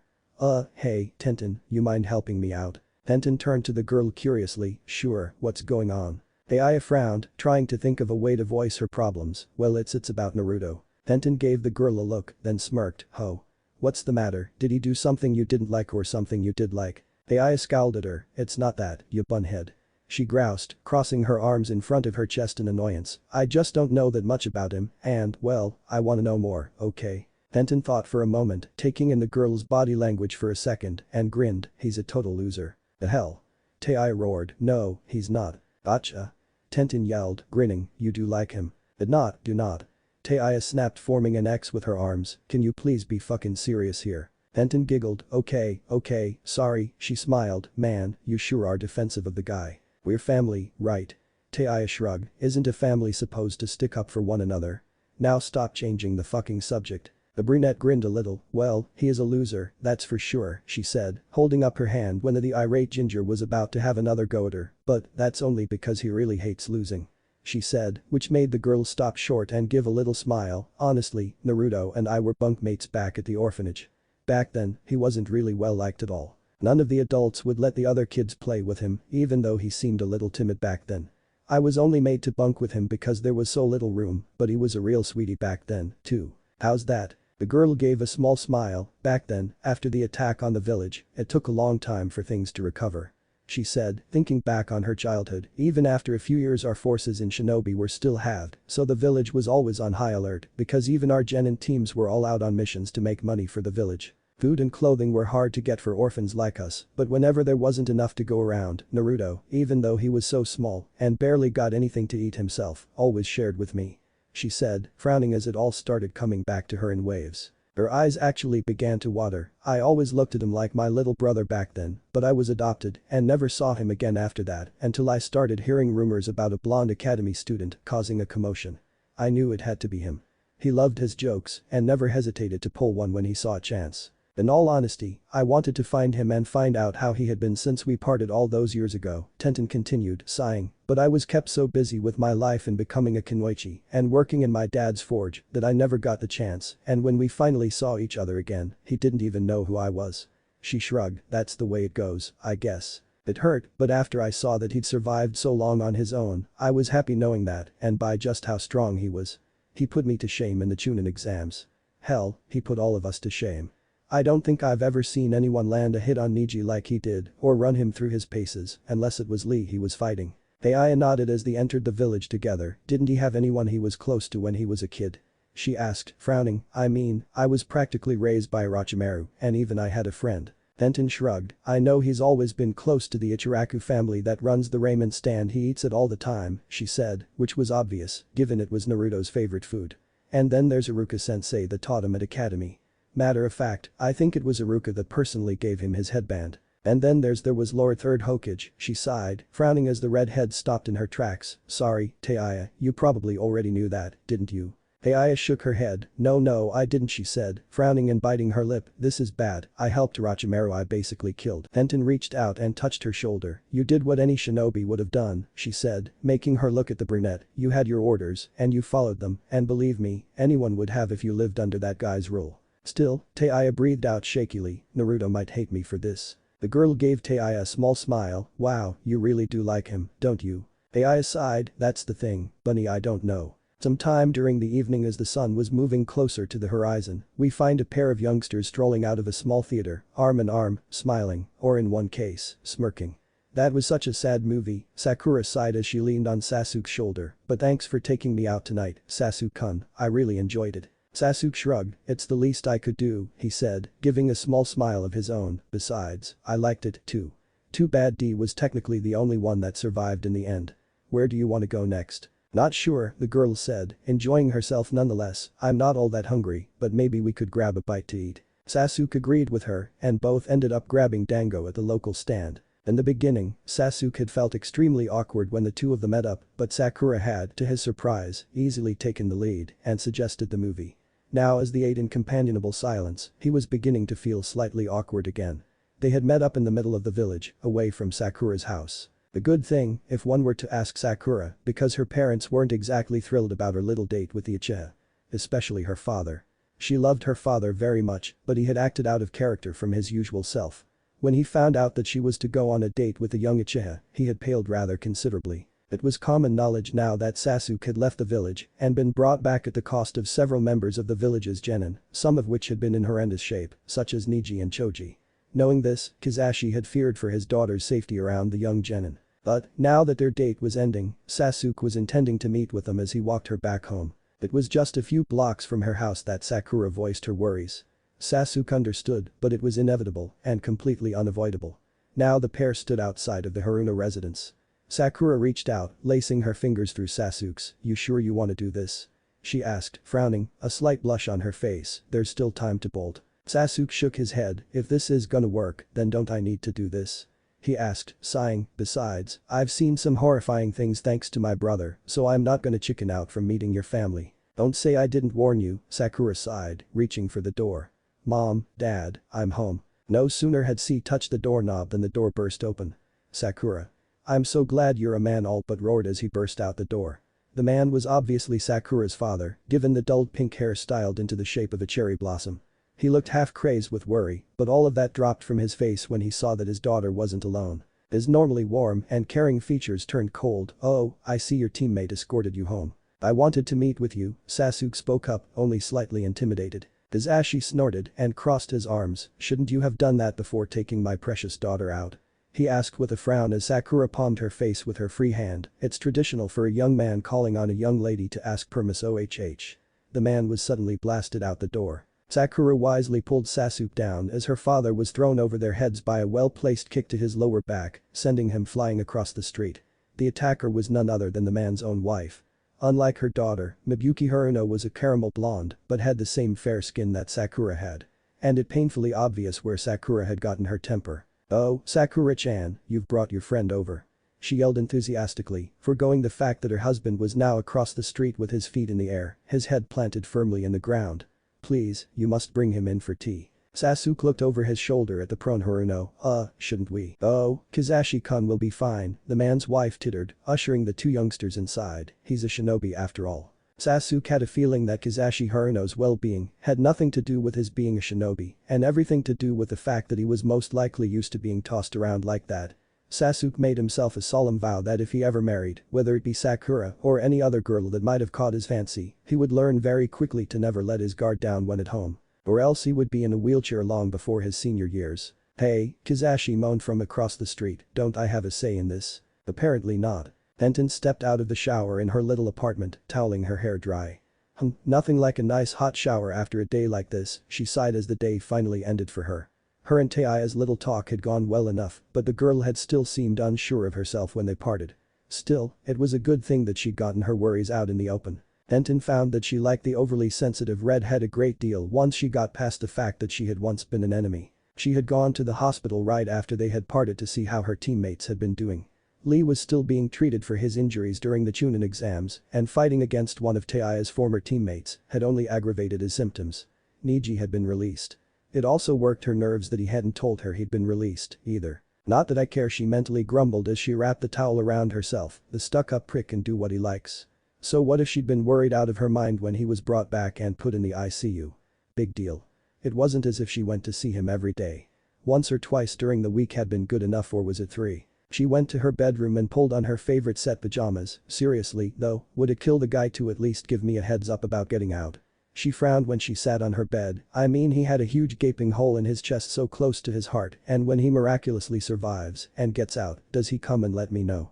Of course not. She laid back across her bed, her arms splayed out on either side of her. "The next time I see that jerk, I'll..." There was a knock at her door. Tenten. Her head popped right up. "And Niji?"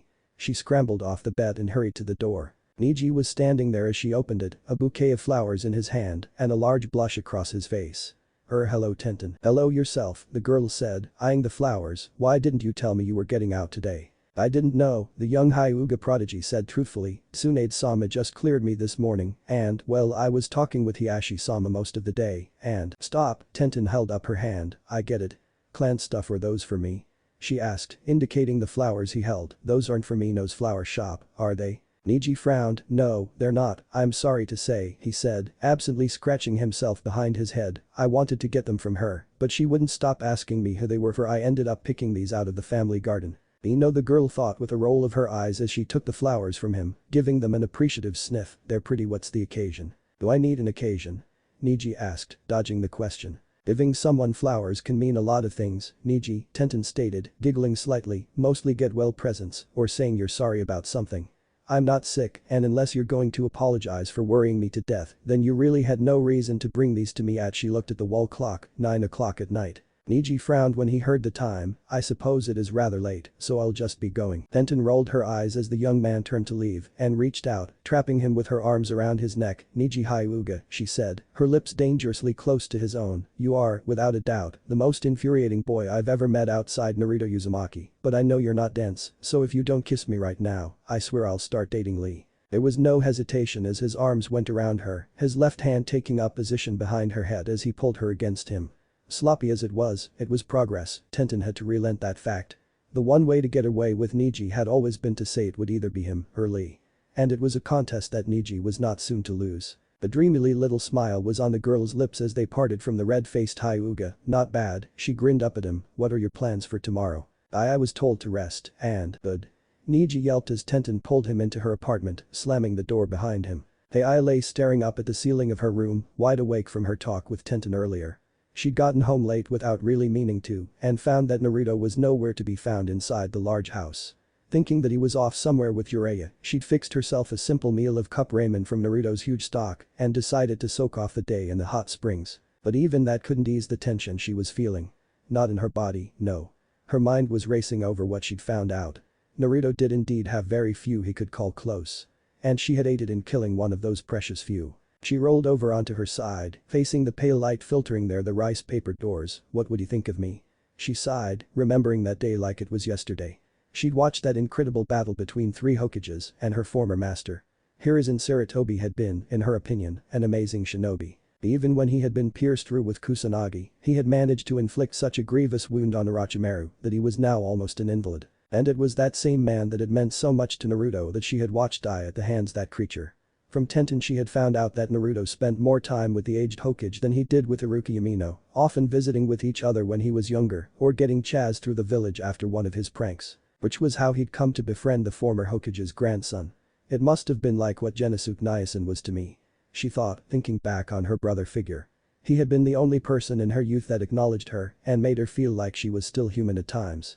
And I helped take him away from him. She thought as she felt tears beginning to sting her eyes, how am I supposed to make that right? Knowing that she wasn't going to get any sleep, she kicked the blanket off and stood, moving to slide the screen door open and sat down on the patio. Looking out across the compound, she saw just how greatly the Uzumaki compound had blossomed back to life under Naruto's tender care. Where once the DR was nothing but crumbling houses overrun with grass and vines stood what could have been a small village. Still, with only the two of them, the compound felt empty. Emptiness was nothing new to her. Her whole life had been as such since being taken in by Orochimaru. She hadn't even known what her reasons behind living had been save for the fear of dying by Orochimaru's twisted hands. Now that she had been away from him for so long, she was starting to feel more of what she thought a normal kunoichi was supposed to feel like. I'm lonely. She tucked her legs up against her chest, sighing, I used to like being alone, though what the hell's happening to me? She looked up as the moon passed behind a few stray clouds. Naruto, he's like the sun. She smiled as the pale light filtered down on her once more. He's always so warm and caring, even towards me. She felt her tears spill over as she buried her face in her knees. I don't want to lose him. Meanwhile, so the seal removal is going to take place tomorrow? Tsunade asked as she sat with Jiraiya at one of their local bars. Are you sure he's ready for it? Jiri nodded as he took a drink from his glass. He's as ready as he'll ever be. He said, pouring himself another round. Waiting anymore would just be a waste of time. For all we know, Orochimaru could be on his way right now to try and take control of Sasuke or Taiya. He said, taking another long drink, we'd like to take care of Anko first and then start on Taiya. After that's done, we'll see how Naruto's faring and take a shot at Sasuke if he's feeling up to it. I've also been asked to bring the Hyuga boy from the branch family with us. Naruto said something about helping him too. Tsunade shook her head. I'll see what I can do about that because I think I know what he's planning, she said, looking down at her own drink. I just hope this works. Hundreds of miles from the land of fire lay the land of lightning of which rivaled that of Konoha in power. The Cloud and Leaf had been bitter rivals since the destruction of the Isle of Yuzu, home of the fabled Uzumaki clan and their village. The village of longevity, of whirling tides, and most importantly the village hidden in the eddies. All of these were of the same origin for they were in fact the same shinobi village. The isle was in fact two, one containing the legendary shinobi village and the other being the prosperous Nigi Island, which operated under the trade routes that shipped the goods that made the villages great. It was upon these shores that a young woman washed up upon. She was weakened and battered, her clothes filthy and tattered from miles of travel. Her once vibrant red hair was now dulled and dirtied with sea salt and sweat. She stumbled ashore from the raft that bore her and collapsed into the sand. I'm finally home, she muttered weakly, crawling on her hands and knees toward the grassy area just ahead of her. I'm finally free. It felt as if it had been centuries instead of the 10 years since leaving her home and traveling to that accursed island to aid in the creation of a monster summoning beast. In the end, it hadn't been worth it. The beast had been uncontrollable and had to be destroyed. In the end she had made the creature chase her to the mouth of a volcano, convincing some of the other creatures to push it into the boiling pit of lava far below. She had been the only one to survive the monster's wrath. And now she was all alone once again. Her parents were long gone, having died when she was young. Her only other family had moved off long ago to escape the loneliness of the once proud isle. I wonder if my little cabin is still there, she muttered, finally finding the strength she needed to rise back to her feet. Long ago, before her ancestral home had fallen in the Second Great War, Yuzu had been a fair land with rolling hills, but now, thanks to the destruction, large craters dotted the island where once proud temples had stood. She kept walking, ignoring the moss and vine-covered ruins of the old village, her mind focused on her little hutch of a cabin and if it still stood. She had only been 8 when she had left the island, and 10 long years was a long time for a small dwelling such as hers to stand without maintenance. As she rose over one of the natural hills, she sighed when SH caught sight of her home or what was left of it. The little cabin that she had once known was now a pile of rubble, knocked down by the weather, no doubt about it. The girl sighed and sat down on the grass tiredly. So now what? She wondered out loud to herself, looking up at the passing clouds. With all the whirlpools around the island, I don't think I'd be lucky enough to get past them a second time without a proper boat. She got back up and headed back down to the beach. Looking across the roiling waters, the mainland looked to be a few hundred miles away if she cut right across the waters of the Kanashii Ocean. But that would have been suicide. Even with her large reserves, expanded after so long and dealing with unruly beasts, she didn't have enough to get to the mainland fast enough. Her other options were to stay put and hope a merchant ship passed by closely enough to spot her, or to hoof it over to Nigi Island and make a mad dash to the land of noodles. That much she could do, but it was risky all the same. Her chakra reserves were large enough to cross over the smaller area, but it was wrought with large sea creatures. None fiercer than the gigantic horned whales that called the waters between Kanashii Ocean and the Kazoku Sea their home. Larger than normal whales, they were surprisingly gentle when approached with caution. The problem was the equally large predators that saw the whales as food. The bulls, when they sensed a threat, became violent and attacked without mercy. The large horns on their heads served them well as weapons should whatever they were after didn't get out of the way in time. Still, it was a risk she would have to take if she wanted to start a new life. Staying in the ruins of Yuzu without anyone else around did not sit well with her. There were too many ghosts from the past haunting the isle. Both friend and foe alike. It was why she had left in the first place. Sighing to herself, she set off along the beach toward the next island. Sasuke was laying flat on his back looking up at the ceiling of his apartment, his nerves making it impossible to relax in the early morning. Today was the day that Naruto would attempt taking the curse mark from his neck. He sat up and went to wash his face, noting the dark circles under his eyes. Despite his surprisingly enjoyable evening with Sakura and her family, the weight of the entire situation had hit him and hit him hard when he returned home to find an Anbu shinobi waiting for him to relay the message about the following morning. It was just past dawn when the knock came to his door. He opened the door to find another Anbu waiting for him. "Ichiha-san, I am to escort you to the Uzumaki compound sealing chambers to remove Orochimaru's curse of heaven from your person." "Understood," Sasuke nodded. "Do I need anything to prepare?" "I was not informed of anything needed from your part, save for yourself." The masked shinobi said. "Shall we go?" Sasuke nodded and followed the shinobi out. Meanwhile, Tenten groaned as she heard a loud pounding on her door, rolling over to try and drown out the noise with a pillow over her head. "Guy-sensei, it's too early to be up," she groaned, feeling a pair of arms wrap around her. "Make it go away, Niji." "I'd rather not," said the young Hyuga sleepily. "After all, what would he think if he found out I spent the night?" he said, a hint of laughter in his voice. Tenten sighed in contentment. "It's not like we did anything," she giggled, but then, knowing Guy, we'd never hear the end of it, Niji finished for her. "Tenten-chan." Guy roared, pounding on the door again. "I need to find Niji-san at once. Naruto-kun wants to test out his new seal-breaking jutsu on his seal." Tenten sighed, nearly falling back asleep. "Oh how nice," she yawned, snuggling back into Niji, "a seal-breaking seal." "What?" She and Niji came awake at once. "Did he really just say that?" Niji asked loudly. "Is that Niji-kun I hear?" Guy asked in a slightly quieter voice. "Niji-kun, just what business do you have in Tenten-chan's apartment this early in the morning?" Niji and Tenten looked at each other, one whose PJs were ruffled and half open, while the other's shirt was somewhere on the floor. "How are we gonna explain this?" Tenten asked, at a loss. "I have no idea," said the Hyuga genius. "Niji." Guy roared, the front door slamming open. "Genin or not, you two are too young to be engaging in illicit sexual relations." 3. Tenten grabbed up her alarm clock. 2. She brought it back for a throw. 1. She hurled it just as her bedroom door crashed open. It is most unyouth Ga.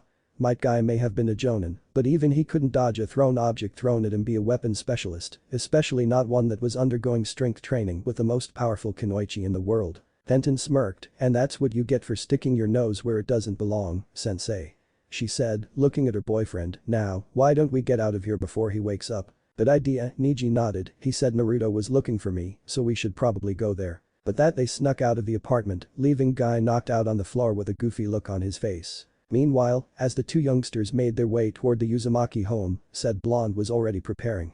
The sealing chambers were beneath the compound underneath of the large tree in the center of the home. It spanned the entire main house and was covered in anti-jutsu seals, meaning that once inside, no one would be able to cast a jutsu unless they were of Uzumaki descent. Naruto himself was bare-chested and covered in a light sheen of sweat. He was moving through the various hand seals that the seal he would use required. On the back of both hands was the kanji for see. "How are you feeling, kid?" Jiraiya asked from where he stood within the room. "Nervous?" "Not really," Naruto said, frowning, "I just hope this works." Naruto admitted, "I mean, what if this isn't meant for curse marks? If it's meant for breaking simple seals, then sealing arrays can do just about anything, Naruto," Jiraiya said, trying to ease his apprentice's worries. "The only thing that limits them is the user's skill and their imagination." "You'll do fine, Naruto." The blonde nodded, frowning. "When is Anko supposed to get here?" Jiraiya shrugged, not sure. "Tsunade's supposed to be bringing her," he said, frowning. "Tsunade also sent Guy after Neji, so he'll be here soon." "Are you sure about that, by the way? Taking Neji's seal from him is gonna cause a shitstorm with the main branch, let alone the branch family.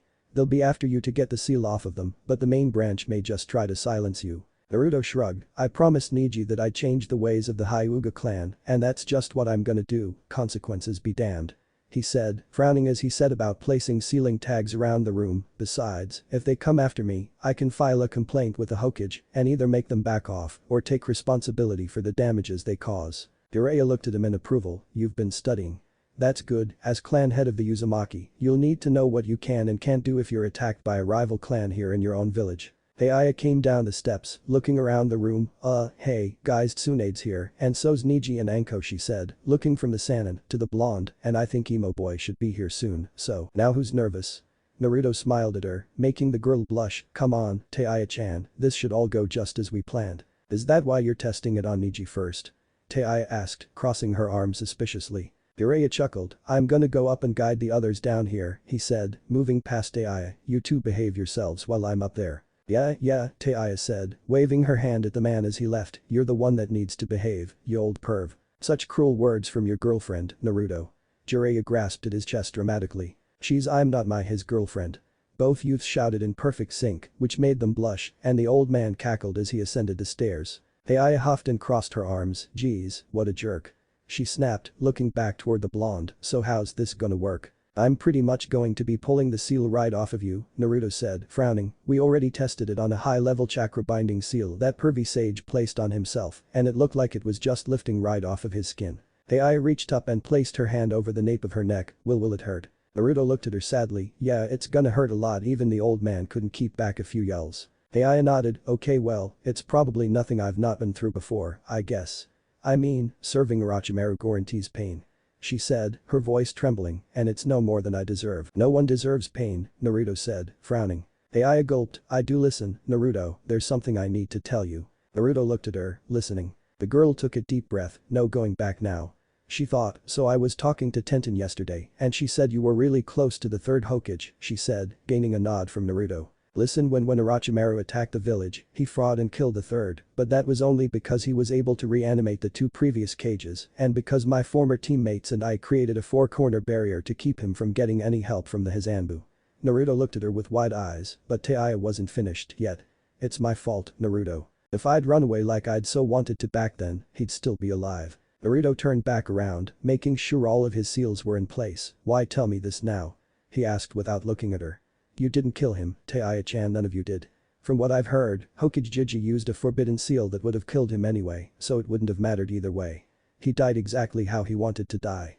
You had nothing to do with that. But and you were a Kunoichi of the Sound Village, following orders from your cage," Naruto put in, finally turning to look at her. "If you turned your back on your team, then I would have thought little of you, but all you were doing was the job you were given. That's what a shinobi does." Aya felt like a huge weight had been lifted from her shoulders. You don't hate me, then?" Naruto looked at her in surprise. "Hate you? How could I do that?" Naruto yelled. "You're probably the most awesome girl I've ever met, and your family kindred, all you get what I mean, you know," the blonde ranted, scrubbing his hands through his hair in agitation. Aya smiled at him then. "Thanks a lot, shithead kun. And you just call me by my name?" Naruto groaned. "I thought we were past all of that shithead bull." "Nope," Taya grinned, "never." It was then that Jiraiya, followed by Tsunade, Anko, Neji, Tenten, Sasuke and an Anbu guard came into the chamber. "Are we all ready?" Jiraiya asked of the blonde. Naruto nodded. "Yeah, I just need Neji to sit here," he said, pointing to a circular pentagram seal on the floor, surrounded by 5 candles. And take off your headband, I can't have anything in the way of the seal. Neji nodded, reaching up to take the band from his forehead, revealing the abhorrent seal on his forehead. Taya frowned when she saw it. She'd heard about the enslavement of the branch Hyuga family, but she'd never seen one in person. For a level 3 seal master like herself, she was easily able to see what if was capable of. Removing it? Not a chance, not with her current skills. Are you sure this'll work? Tenten asked worriedly. Naruto nodded, this'll work, I promise, and you know I never go back on a promise. Good luck, dope, Sasuke said, frowning. Naruto sighed as Neji sat within the circle. Alright, Neji, I have to warn you, this is gonna hurt like hell, he warned, but the young Hyuga prodigy just shook his head. A few moments of pain are well worth being rid of this mark, Naruto-kun, he said. I live every moment of my life in fear of the clan's elders activating the seal and killing me with it. Once it is removed, however, it can never be cast again, as an unbreakable law of the clan. He looked up at the blonde with determination in his pupil-less eyes. Do your worst, Naruto Uzumaki. Naruto nodded and clapped his hands together. Each of these candles represents one of the 5 main elements, he said. With 5 elements, I will pull the cage bird seal from your very being. Are you ready? I am prepared. Naruto took 5 tags from his jacket and tore them to shreds, tossing them into the air above them. God of the Eastern Sea, M.A., he said, forming the snake seal. God of the Western Sea, Shukuryu, dragon. God of the South Sea, Kaiju, ox. God of the Northern Sea, Gukyu. Bird, gods of the 4 seas, fend off 100 demons and dispel the curse. The 5 candles around the ceiling array Neji sat and flickered to life, each one a different color of flame. Once they were all lit, a beam of light formed a circle, connecting them, and followed the pattern of the pentagram. It then descended down on Neji. As soon as it came into contact with the seal on his head, he was immediately assaulted with a blinding pain, as if something large were being drawn from his head from behind his skull.